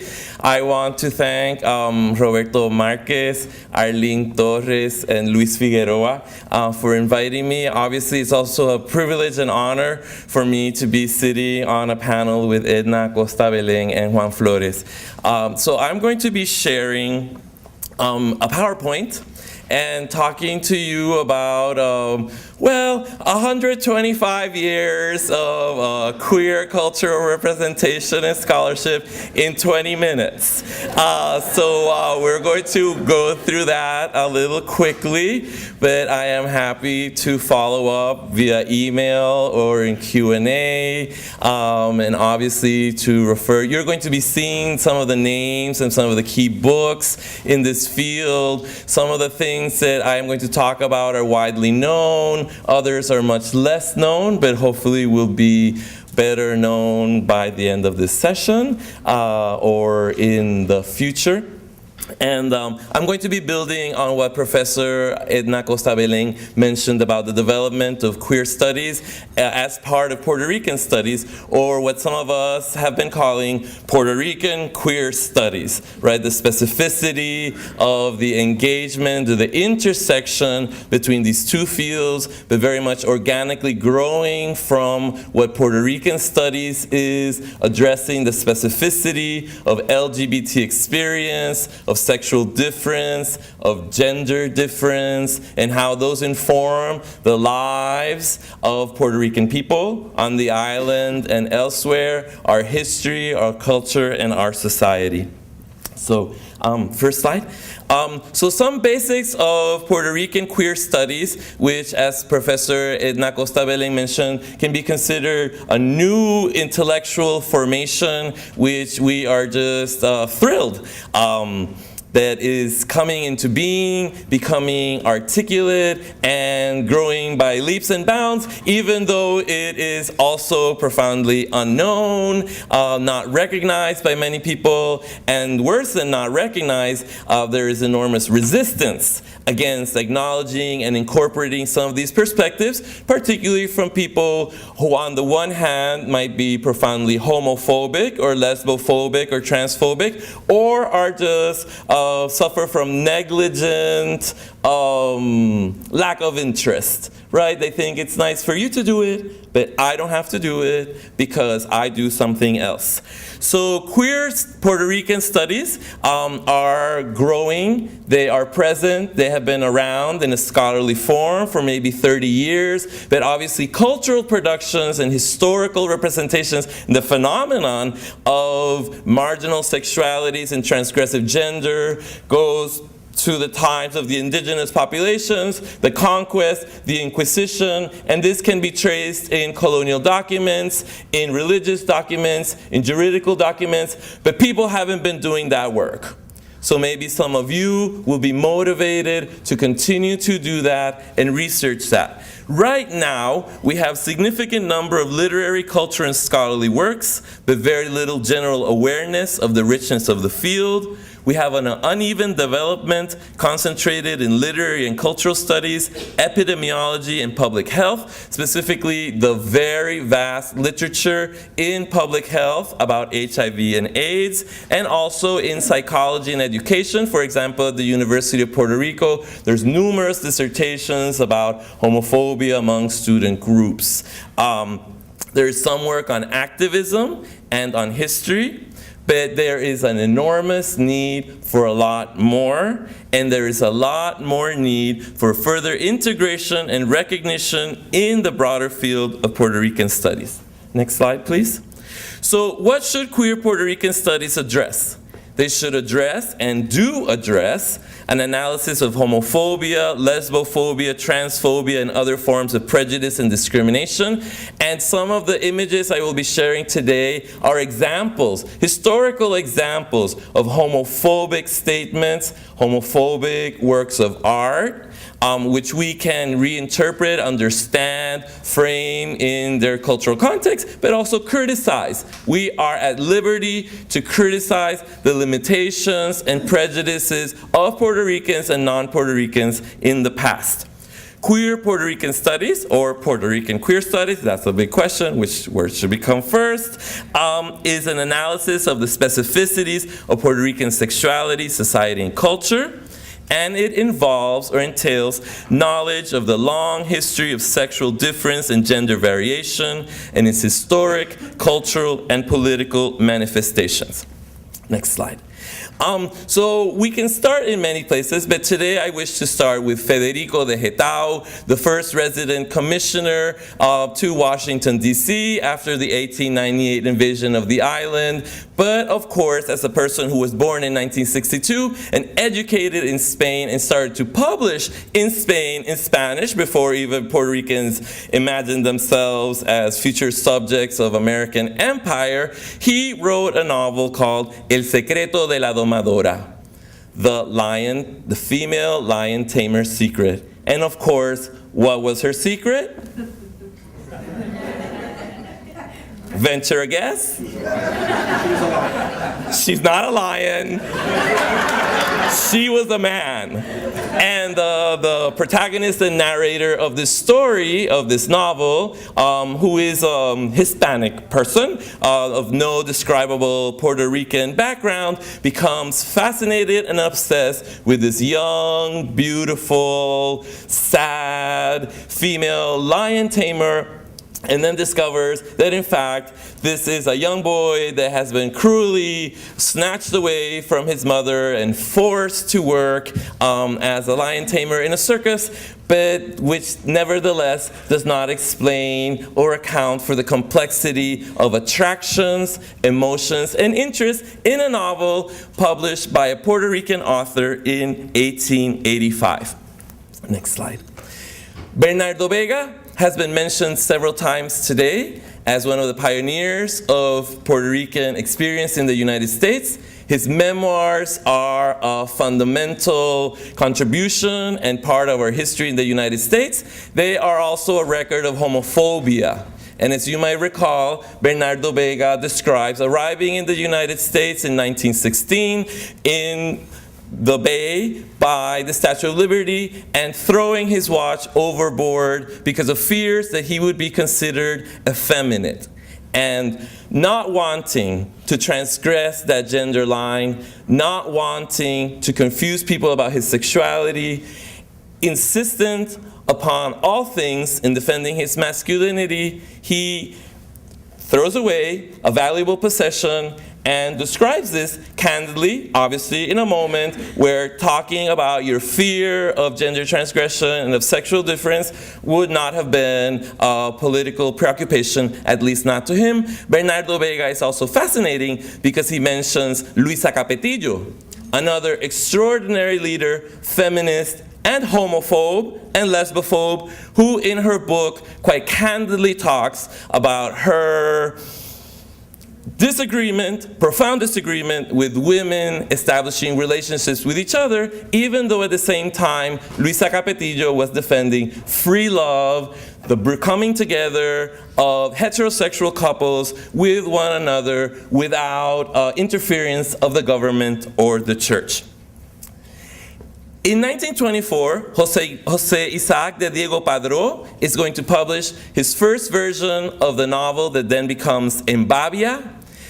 De Diego Padró, a pioneer of Puerto Rican migration of a certain intellectual artistic class, is going to describe in this novel of 1924 a profound friendship between a Puerto Rican aspiring writer and a Cuban bisexual sadist aspiring writer, Sebastián Genard, his best friend, with whom he spends hours discussing Nietzsche and Schopenhauer and other artistic and philosophical and literary moments which would have been of interest to people of a certain education in New York in the 1920s. So this is a fascinating case, first of all, of the diversity of migration of Puerto Ricans to the US. So while many of us were working class, not all of us were. Some of us came from privileged backgrounds and had access to all sorts of things. And De Diego Padró, who people have also described as a homophobe, nevertheless found it fascinating to create this shadow character in his book, this best friend, the Cuban bisexual Sebastián Genard. In terms of people who are actually gay or lesbian, or who actually participate or identify, we have individuals such as the performer Johnny Rodriguez, the brother of Tito Rodriguez, both known as musicians, both known as entertainers and band leaders. Rodriguez arrives in New York in the 1930s, starts to do drag shows, and we're going to see that this has a very fascinating history, because then he's going to go back to Puerto Rico and establish a decent nightclub with family entertainment where respectable people can go to see men dressed in drag. And of course, I'm speaking about El Cotorrito, and I will be sharing some images that are actually available online, and talking about that historical recuperation of documents, how these documents continually resurface. To this day, to my knowledge, there isn't a single solid, extensive article about Johnny Rodriguez and El Cotorrito. So please, if you're looking for a project, consider writing this. Speaking about the history of homophobia, we have some of the most important Puerto Rican poets, such as Luis Lloren Torres, who in his key poem from 1940, El Patito Feo, or The Ugly Duckling, is going to criticize American imperialism, argue for Puerto Rican independence, and he's going to do so by using the homosexual Hans Christian Andersen's short story, The Ugly Duckling, from 1844, to tell a story in which Puerto Rico should no longer be un pato. And as all of you know, pato is the vernacular term in Puerto Rico to refer to homosexuality. Fortunately, other artists such as Ángel Lozada, Frances Negro Montaner, and Arthur Avilés have rewritten Hans Christian Andersen's story of his own homosexuality and difference. The Ugly Duckling, I'm sure you all know that Hans Christian Andersen was homosexual, and that when we read that story for children, we are really also reading a biographical statement of a person's challenges to fit in a particular environment. So Puerto Ricans have taken that word, pato, and El Pato Feo, and rewritten that in a way that makes much more sense for people of LGBT identity, interests, or concerns. Antonia Pantoja arrived in New York in 1944 and became a community leader, a founder of Aspira and other groups, and she did all of this without talking publicly about her lesbianism. Most people completely ignored this fact, which she mentions very briefly in a couple of passing sentences in her memoir published before her death. But in talking about recuperating the legacy and history and contribution of LGBT Puerto Ricans to Puerto Rican history and culture, first of all, what does it mean that our community leaders cannot even share facts or details about their personal lives in order to be able to do the work that they do? Second, why, when these details become acknowledged, such as happened at her death, when her partner was recognized in the New York Times obituary, do we not take this news or this information seriously and try to make sense of it and try to make it widely known?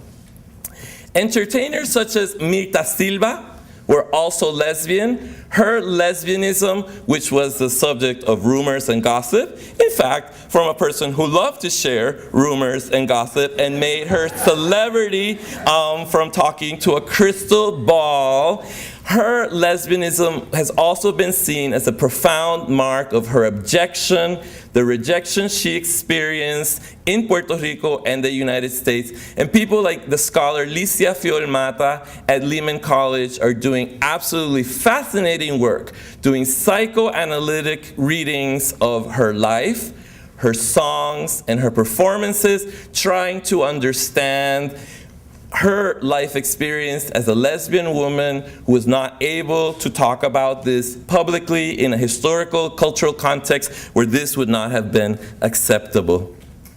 Ricardo Alegría is one of the foremost pillars of Puerto Rican studies, and in 1949 he made a documentary film about Las Fiestas de Santiago Apóstol en Loizaldea, where one of the main characters is the Loca. In other words, men dressed as women in this religious celebration, which is, has dimensions as a carnival. So it's absolutely fascinating to think that one of the persons who, by benign neglect or willful homophobia, as a leader of Puerto Rican culture, never was interested in talking about sexuality. But in fact, in his documentary work, there are traces that we can find if we look hard enough. We know where to go, and obviously once they are identified, it is an invitation to expand and learn more. Professor Acosta-Belén mentioned those negative portrayals of our culture and society. Oscar Lewis is one of the main individuals cited in his study, La Vida. And of course, what is fascinating about La Vida, in spite of all of its limitations, is that he does talk about Puerto Rican homosexuals. Luis Rafael Sanchez, in his short story Home, starts to denounce this profound homophobia and to see the pernicious and negative effects that intolerance can have on individuals, how in the case of the short story, it can lead to death. Lucecita Benitez, in her performances and life, is going to go through profoundly complex situations, in part because of her rejections of the acceptable norms of racial presentation when she decides to embrace her African heritage or African look, for example, by wearing an afro, but also when she decides to dress like a man and explore her masculinity, or certainly, at the very least, a masculine self-presentation. As I mentioned, Johnny Rodriguez's El Cotorrito was a leading space. And here, unfortunately, it's too small to see, but there's like a disclaimer at the very beginning of the program that you would buy as a souvenir for attending his nightclub, which says, this is for decent people, and as you are going to see, this entails presenting all of the performers with the title Mr. Mr. Eric, Mr. Mirlo, Mr. Queenie, La Mulata from Harlem, who somehow she manages to not have the Mr. Fifi Lamour, Mr. Rafaelo, Mr. Bibi McDaniels, Mr. Patricia.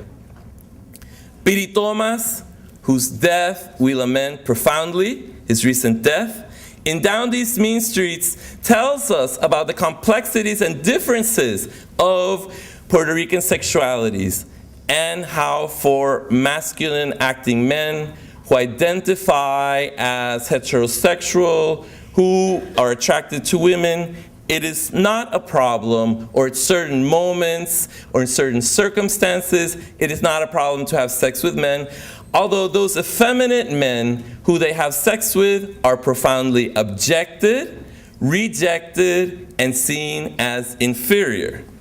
So for example, in Down These Mean Streets, we read, "The talk turned way out on faggots and their asses, which swinging from side to side could make a girl look ridiculous, like she wasn't moving. There were some improbable stories of exploits with faggots. Then one stud, Alfredo, said, 'Say, man, let's make it up to the faggots pad and cop some bread.' You know what going down is. You've heard about the acts put on with faggots. Mother, I had heard that some of these fags had bigger joints than the guy that was screwing. Oh shit, I ain't gonna screw no motherfucking fag. I'm not gonna get shit all over my Peter, not just all for the fucking coins in the world." And of course we know that this is exactly what happens in that chapter, not to Petey, but to one of his colleagues that he is with in this description of a visit to an apartment of 3 faggots, Antonia, Concha, and La Vieja, whose memory I would like to reclaim and celebrate today as we celebrate and reclaim and honor Piri Thomas. Fellas, this is Antonia, and this is Concha, and the one on the bed is called La Vieja. The first 2 faggots were boys in their 20s. La Vieja, the old lady, was maybe 30 or 40. If I had had my eyes closed, I would have sworn these were real broads talking. Silvia Rivera, of course, was one of those real broads who talked not only by joining the Young Lords, but also by starting her own organization, Street Transvestite Action Revolutionaries. And in 2007, when we published a special issue of Centro Journal, we were fortunate enough to be able to publish a dossier about this pioneering transgender Puerto Rican, of Puerto Rican, Venezuelan background, who was a pioneer of the LGBT movement, who challenged mainstream gay individuals and movements to acknowledge the different specificity and challenge of Puerto Ricans and of transgender people, who created a home for homeless youth who were transgender, or in that day and age would be called drag or trans or something else, but somebody who many people do not recognize, who is systematically ignored by white gay historians and is systematically ignored by Puerto Rican scholars, who also have not really made an effort to integrate her into the long history of our people in the United States.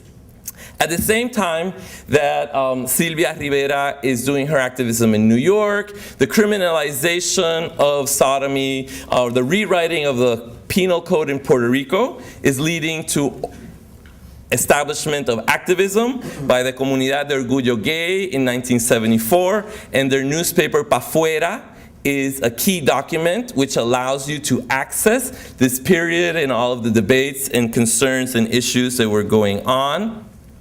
In New York, we have the bisexual poet Martin Wong in his relationship with the Chinese-American gay painter, Miguel Piñero, the bisexual Puerto Rican poet, involved with the Chinese-American gay visual artist Martin Wong. Here we have a portrait of Piñero by Wong. Of course, the fact that a Chinese-American gay man will make paintings such as this of the Puerto Rican Day Parade is a profound statement about the possibilities of cultural integration and coming together and mixing. But it is also a sign of the fascinating collaborations. For example, the painting Attorney Street Handball Court, which hangs in the Metropolitan Museum of Art, a collaboration between Miguel Piñero and Martin Wong. What does it mean that one of the leading Puerto Rican poets of the 1970s was making works of art with his lover, and that most of us don't know about that? René Márquez, a pioneer of Puerto Rican literature, one of the most famous Puerto Rican authors, a closeted and quite tortured gay man, writing about this torturedness in his novel La Mirada. Antonio Pantojas, one of the leading drag queens from the 1970s, who has since abandoned his drag performance but continues to act and teach in New York.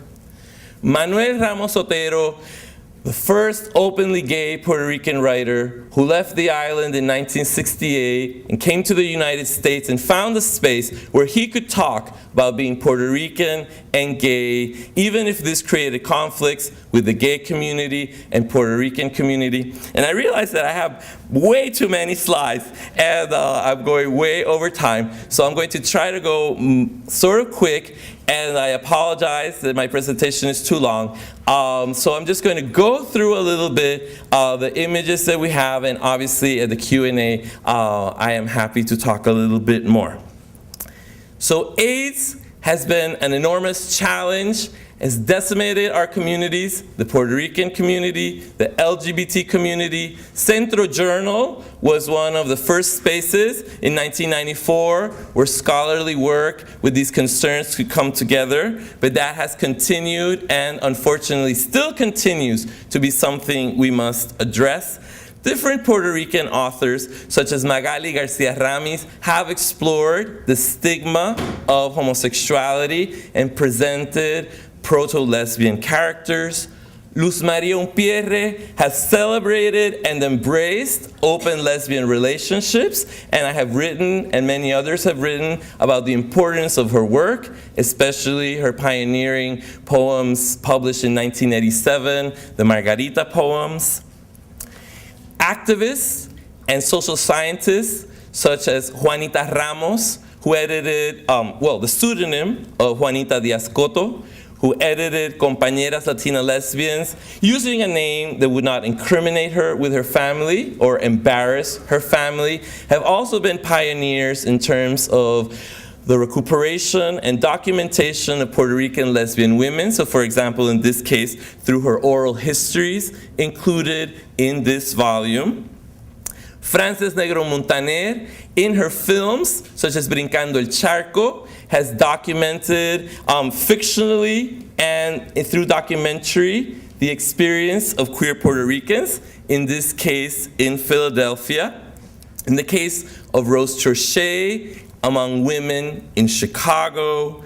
In the case of Arthur Avilés and his first cousin Elizabeth Marrero in Hunts Point, the experience of queer New Yorkers, which they present in their theatrical dance representations of classical stories such as Arturella, their version of Cinderella, or Maeva de Oz, their version of The Wizard of Oz, all with a queer Puerto Rican twist. Erica Lopez, in her cartoons and novels about being an Afro-Puerto Rican bisexual woman who crosses the US to California. Ángel Lozada, who recreates the horror and inferno of a small child growing up gay in Mayagüez and eventually being assassinated and cooked by his aunt as duck à l'orange. The pioneering scholarly work of women such as Elizabeth Crespo-Kibler and Ana Irma Rivera-Lacén, who document, along with their other work on feminism, the contributions of lesbian community organizers and lesbian activists in Puerto Rico. Negron Montaner's own scholarly work in Boricua Pop, which does not explicitly present itself as a profoundly queer LGBT studies book, but in fact, most of its chapters in many ways do explore whether it is about Ricky Martin's homosexuality long before he actually came out, or about the contributions of Holly Woodlawn, a drag queen involved with Andy Warhol. Felix Jimenez, writing on the island about Puerto Rican masculinities, including effeminacies and homosexualities. Manolo Guzman, a sociologist in New York, writing about Puerto Rican gay men and their dating amongst themselves and with other groups. Conferences in Puerto Rico, such as Del Otro Lado, which is about to celebrate its 4th meeting, which brings together people in Mayagüez, La Ciudad de los Patos, to talk about topics related to LGBT, queer, Puerto Rican, and other studies, and which have actually published their findings and their presentations. Scholars such as Arnaldo Cruz Malavé, who has documented that long history, in this case about Juanito Extravaganza. The efforts of a number of us to put together the first issue of Centro Journal on LGBT or Puerto Rican queer studies, which included a variety of articles, in fact, mentioning and talking about many of the topics that I have shared with you today.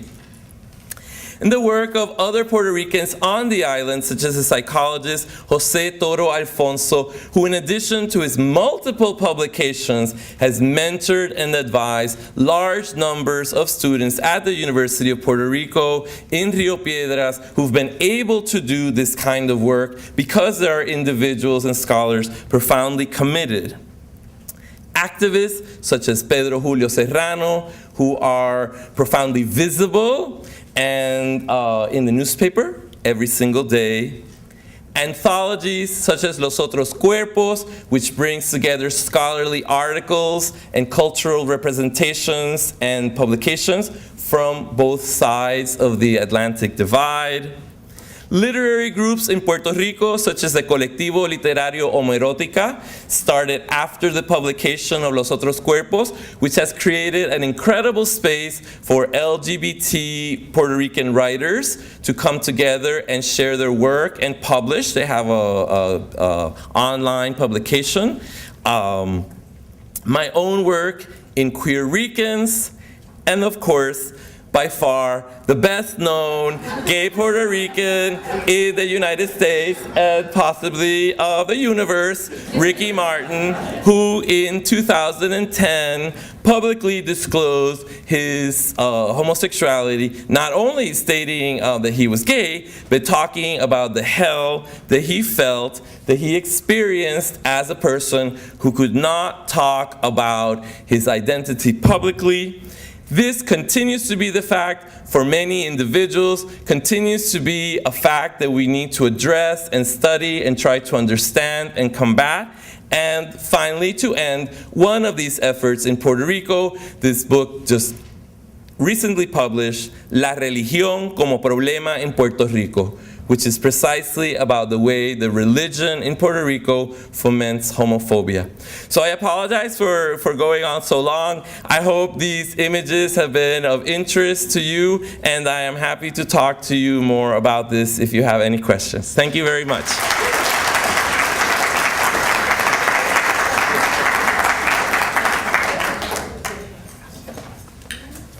Put them to the panel as a whole, unless they're to specified individuals, and then take another group of 3 and do the same on down. That way we make the most of the time and still get all the questions in that we need to get in. Good afternoon. Can you talk about making Puerto Rican and Latino studies available to people in healthcare, given the fact that originally the Sophie Davis program was supposed to be set up to address the healthcare needs of the Latino and Puerto Rican community? And of course, we know how that has been taken over by Euro-Americans. Considering the fact that high blood pressure, diabetes, reactive depression is so prevalent in our communities, and we know the relationship between those conditions and dementia of the Alzheimer's, type.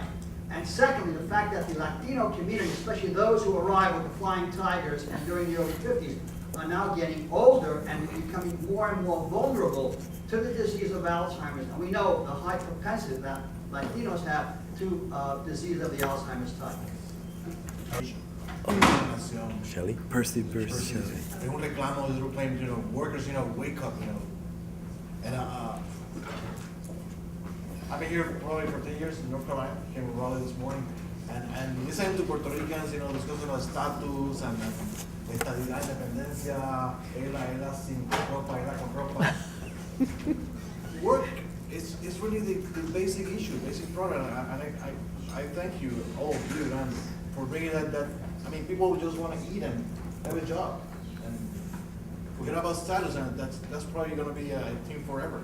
But I thank you for bringing the work issue, the surviving issue, as a basic topic for Puerto Ricans in Puerto Rico, and of course here. Yes. I was hoping to combine two people's work, Larry's work with performance and kind of something that I noticed, which is almost a negation, or I don't want to go so far as a problematic thing that Latino performers have with portraying gay Latinidad, like John Leguizamo and people like that. So where you see that fall within that sphere of who's allowed to perform Latinidades, and also with Juan's work with bomba, hip hop, and popular culture music, and how there's also kind of a negation, many videos and things about any form of homosexuality within the popular culture realm of music and television. Okay. That's three of them.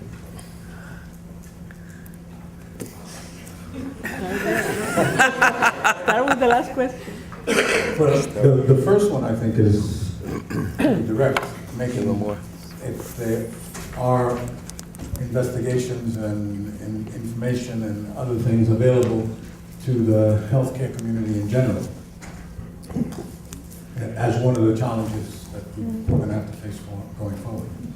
Yes, I want to add that there's terrific work that is being done by Ruth Zambrana and Sara Santiago Rivera, really specifically with the areas of health, including mental health, that is available.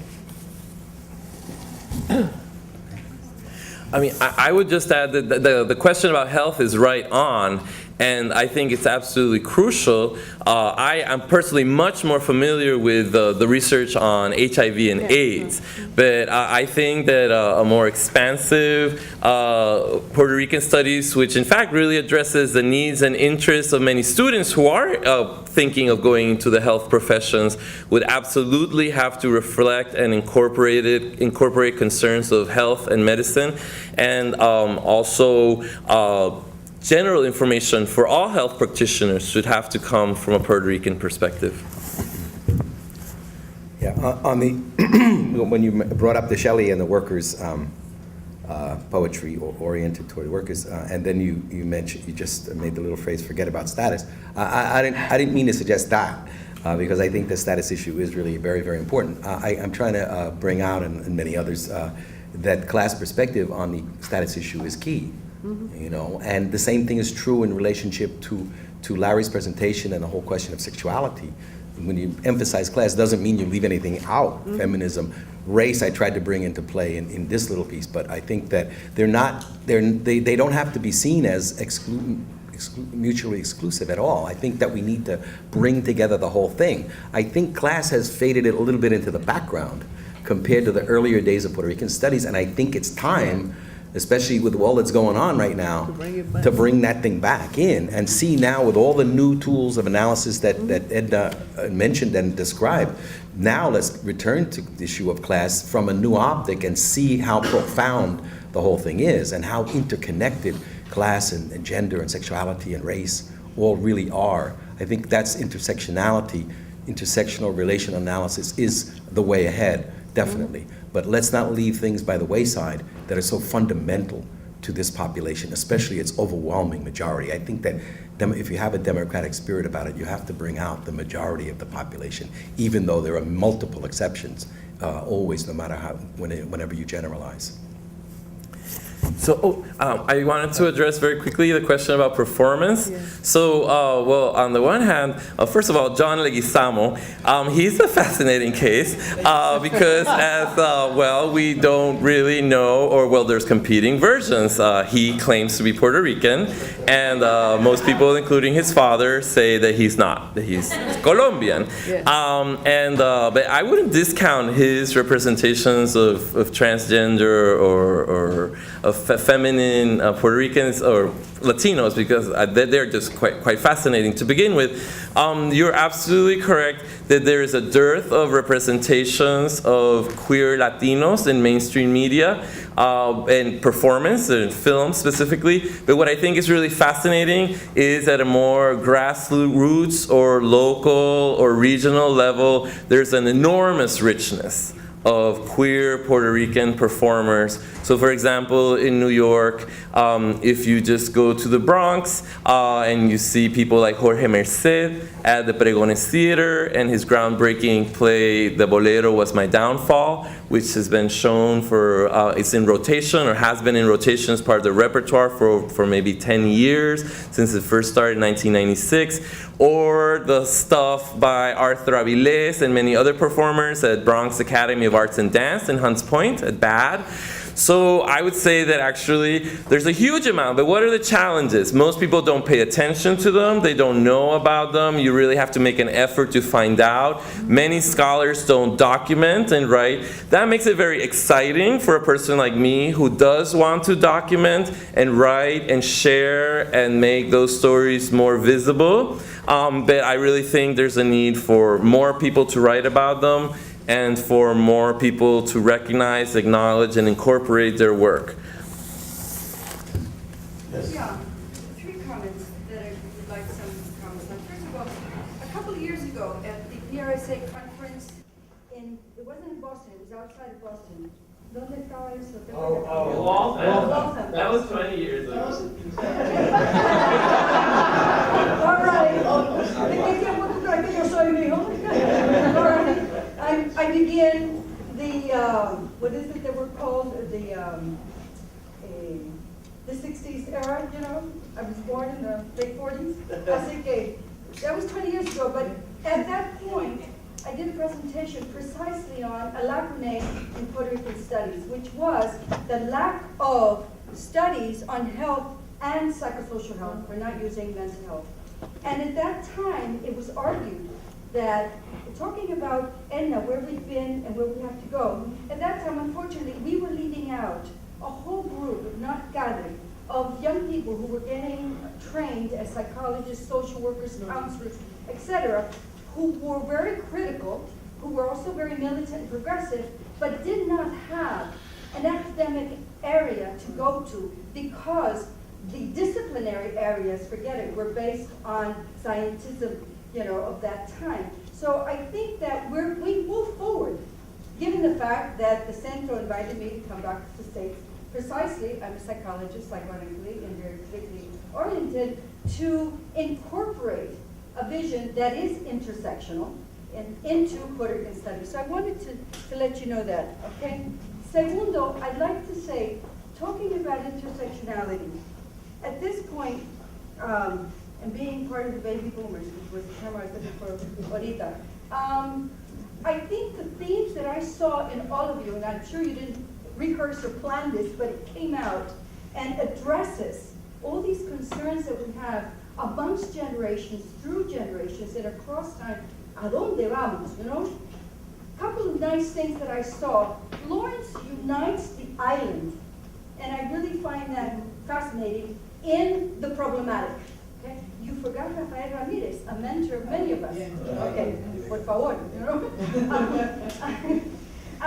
And I think that's important, that we stop saying los de aquí, los de allá, because many of us estamos aquí y allá all the time. Okay? So we're one country, una nación with different barrios. So what does Puerto Rican studies have to do, and how could we frame that? So we discontinue, you know, the feelings and the anger that the society and our colonial situation have created of saying, no, los de aquí, no, los de allá, no, eso no habla español, eso no habla inglés, those don't speak. You know, we gotta deal with that bullshit. we have to create integrated critical analysis. And I see that that's happening in different ways. Certainly our poets, Pedro Pietri, whom I personally knew for years and went back and forth to Puerto Rico, would say things like, aquí estamos again, all right? Live that experience. We're always saying we have to create an integrated vision. And that's, I think, something that we have to address, how to do that in our studies, okay? Gracias. In the case of Puerto Rico, there's this trend of imitating the right-wing conservative gay, exposing yourself. So you have these sort of right-wing politicians who are adopting these sort of mores.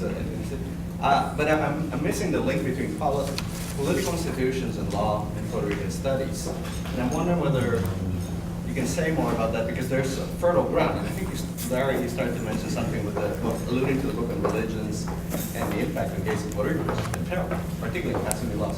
So I wonder whether you can comment more about institutional politics and law and the intersections of Puerto Rican studies. That's one. Yeah, this is a question of trying to diffuse all of your beautiful perspectives. I think for those of us writing inspired by your work, we're trying to think about ways of keeping what's best about your various accounts. So perspective that fuses labor, for example, right, with performance and the body and sexuality and gender. And I wonder, do you think it's possible to create one unitary or unified, as awful as that term is, right, a narrative that can help us think through, right? Because it seems impossible to do methodologically, right? But it seems that every gesture in Puerto Rican studies is always foundational, right? So what you're doing, Larry, it hasn't been done before. So new communities are growing, and whatever work is done on them is maybe new necessarily, right? So how do we retain a kind of historical ground that takes into account historical struggles, for labor and the historic communities that Juan outlined, right? While, again, that's not an easy thing to do methodologically, right? It's to connect Marxist analysis with performance studies, with queer studies. So I wonder, do each of you think it's desirable, right, that we should teach in a way, right, that insists on connecting those strands of discipline, or do we need to respect, right, the validity, right, of these different approaches, and maybe think of a more context-sensitive, community-sensitive, right, accounts? So it's an open question. Arlene Davila. Oh, hi, thank you. Yeah. I actually, Edna, I wanted to go back to a statement that you said that to me was so intriguing. You said something like, we've won the battle of legitimacy, right? And I wanted you to sort of explore that, because I too was, I was a grad student in the first Puerto Rican Studies Association meeting 20 years ago. We did a panel with people like Arlene Torres, Margarita. I remember we were all women and we were talking about nationalism in Puerto Rico. I'm feeling very scared because as women, right, we don't get to talk about topics of nationalism, which was like men dominated, right? That was 20 years ago. But I'm thinking, like, today, I don't think that we gained that battle of legitimacy. I see an incredible lack of historiography of Puerto Rican communities, right? There's a lack of social science research. I think some of you have pointed to the kind of dominance primarily of literature approaches. There's the CUNY report a couple of years ago about the diminished Puerto Rican faculty at CUNY and elsewhere. There's a debate about the diminished spaces for Puerto Rican and ethnic studies, because a lot of these programs and spaces have also been attacked. So that there's a kind of, so I wonder if when you talked about the battle of legitimacy, you could sort of think about that in relationship to absolutely what we gain, right? But also, there's so many incredible disappointing gaps, and my fear is that the institutional context, right, that we may have had 20 years ago is no longer there, right? And that we actually face a very different, more hostile space in which to institutionalize and really legitimize Puerto Rican studies today. Okay, Luis. And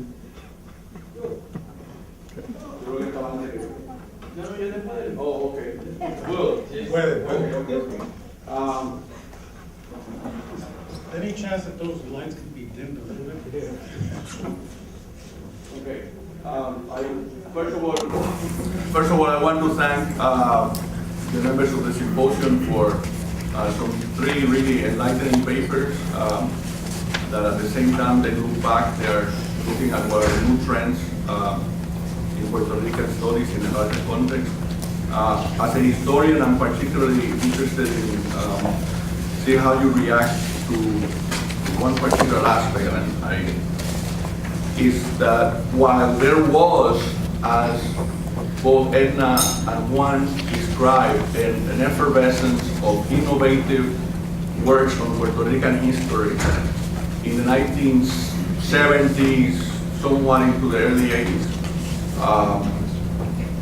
In my view, except for a few authors more lately, what I have seen is a regression to all approaches of history that are very lacking in theoretical approach, in comparative approach, in looking, in fact, at working people. In Puerto Rico in particular, not as much research, for example, as it is done in the United States about race, as it was at one point in time. So while I see a great deal of growth and exploration of different topics and so forth, I also want to address the fact that there are certain fields in which we can also detect a retrogression, if one could put it that way, in historical scholarship. As a historian, I'll address that.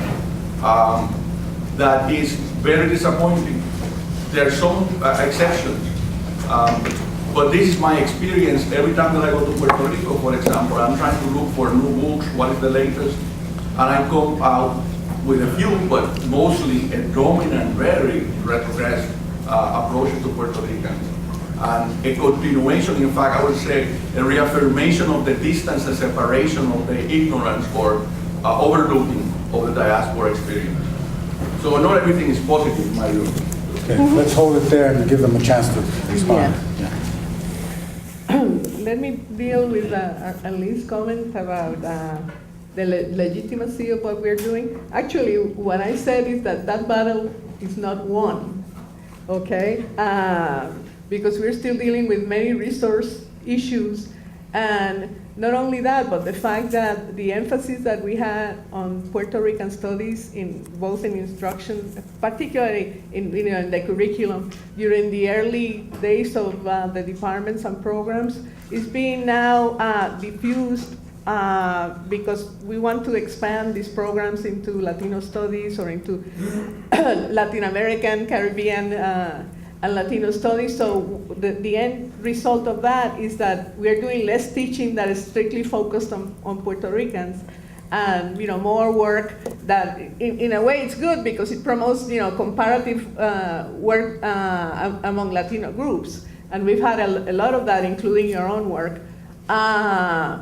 But we from my personal experience, I in my last 10 years probably been teaching less about Puerto Ricans, and having to do that when I work with doctoral students, in fostering some research that is specifically Puerto Rican focused.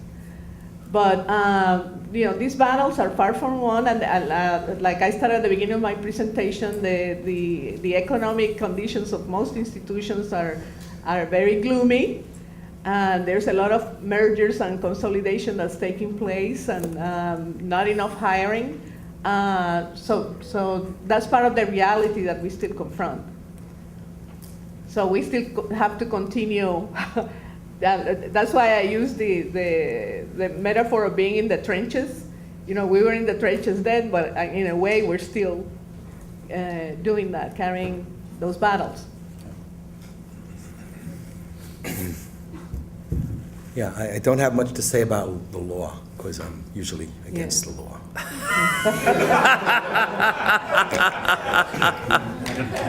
But I think that several of the points had to do with the question of methodology and the range of the field and so forth and so on. I think that it never ends. I mean, it's not like we're going to finally find the plateau, right, and everybody's going to be happy because there's an even balance between island and here, and social science and humanities and whatever, and everything is going to be all fine. It's an ongoing, constant battle to try to arrive at new levels of understanding and new connections and intersections between and among among the ways that we do things and the things that we find important to look at. So I don't think it's a cause for alarm. On the other hand, it's certainly not a cause for complacency about things, or to think that, hey, everything's cool now, because it's not all cool. And it's not all cool anywhere, not just in Puerto Rican studies, but in larger fields or older fields, let's say, than Puerto Rican studies, are all in crisis. I mean, all the disciplines are in one kind of crisis or another. Look at anthropology. I mean, my goodness, it's a pitched battle, within that discipline. And I think that we shouldn't try to turn to disciplines as a way to solve let's put more history there. Let's put more social science. I don't think so. There's work in all of those fields that are good and are not so good. And I think that the work that strives to be transdisciplinary, beyond disciplines, interdisciplinary, perhaps even anti-disciplinary, which is more kind of where I'm coming from my illegal status. I think that's where the future lies in and not trying to find some kind of harmony, between the island and here, because I think that's old hat, and that ignores and elides so many of the crucial things that have to do with Puerto Ricans everywhere. That we need to understand the relation, but not make the need to understand that relation one to find some harmonious link. Some magical essential link between them. I don't think that that's where it stands. But I think that the need for interdisciplinary and also comparative and contextual and intergroup and cross-group kinds of studies, the relation of Puerto Ricans within a Caribbean framework, within a Latino framework, in relation to groups that would seem to be remote, like Filipinos. There's some very, very fascinating work going on of Puerto Rican-Filipino comparative work, and even interrelations among them. And then, of course, what I've been trying to bring out of late, and many others, is the Afro-diasporic connection. How does the Puerto Rican experience, both on the island and here, fit into and challenge and test a sense of African diaspora? Those are also really important things. And whether you're doing the kind of work on queer Puerto Ricanness or feminism or what have you, or health, they all call for a multidisciplinary, anti-disciplinary kind of look at things in order to get a sense of what is the object of the knowledge that we're trying to gain. That's how I view things anyway. So I'd like to respond very quickly. Did you want to keep on talking? No. So to the question of law. So first, just recognize that in terms of students' career interests, in terms of criminal justice and working as lawyers, it is clearly an issue that is important, and in that we as educators and programs should strive to meet in some ways. And in terms of certainly, it's impossible to understand the history of sexuality and gender without seeing the intersections of the law, going back to the arrest of Luisa Capetillo for wearing pants in Cuba in the early part of the 20th century, to the multiple arrests for people for having sex with people of their own sex, to the activism which generated in 1974 because of the revisions to the penal code in Puerto Rico, which wanted to extend sodomy, the definition of sodomy, to criminalize not only sex between men, but also sex between women, and which led to the creation of activist groups. And there are people doing scholarship, and articles have been published in the Revista Jurídica de la Universidad de Puerto Rico by people such as Dolores Trelles Hernández and others about the very specific legal aspects. So I think it's certainly relevant and interesting to me. About the question about how do you manage the diversity and complexity of Puerto Rican studies in its many iterations, for me, I kind of see like nodes, and it is clear that you cannot be a genius or specialist in every single one of them, but you can certainly try to connect and grasp and make links between many of them. So I think that's what Juan was referring to. So in my case, I refract everything through queerness. That's my personal obsession, and that's what I've devoted my life to so far. But you're absolutely right that if you look hard enough, like if you're talking about Silvia Rivera, then all of a sudden it becomes about homelessness, and it becomes about living on the street and being unemployed, which is profoundly about labor, the labor of sex work, the labor of those which cannot labor somewhere else. And in terms of the question of history, I am certainly not able to talk about the general situation of Puerto Rican historiography, but I am very excited about the work of very specific individuals. So for example, María del Carmen Baerga at the University of Puerto Rico in Rio Piedras, who's writing about the history of intersexuality in Puerto Rico and finding court cases, documenting people born with ambiguous genitalia who were assigned one gender at birth and then change it, and then this creates enormous legal problems. Or one of Professor Baerga's students, Javier Laureano, who is writing what to my knowledge is the first PhD dissertation on gay or LGBT Puerto Rican topics, in which he graphs nodes. So a chapter is about the history of transvestism, and in fact, the oral history or the life history of Antonio Pantojas, which appeared in 2007, was done by Javier Laureano. One chapter is on the history of the Gay Pride Parade, which also celebrates 20 years in Puerto Rico. Curiously, PRSA and Gay Pride in Puerto Rico were born the same year, 1991. And another chapter talks about gay cruising and just trying to map urban spaces about the appearance and disappearance of gay bars and spaces of socialization, and how gay men will be arrested for having sex on the beach in Ocean Park.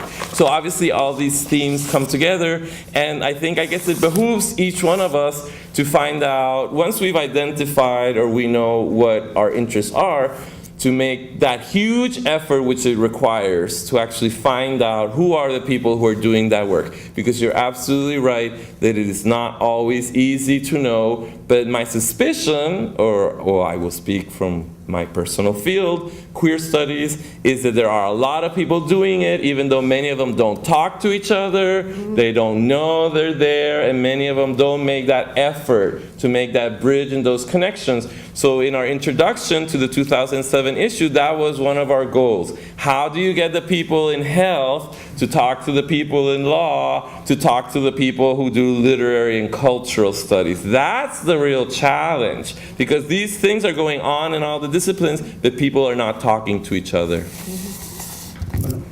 I think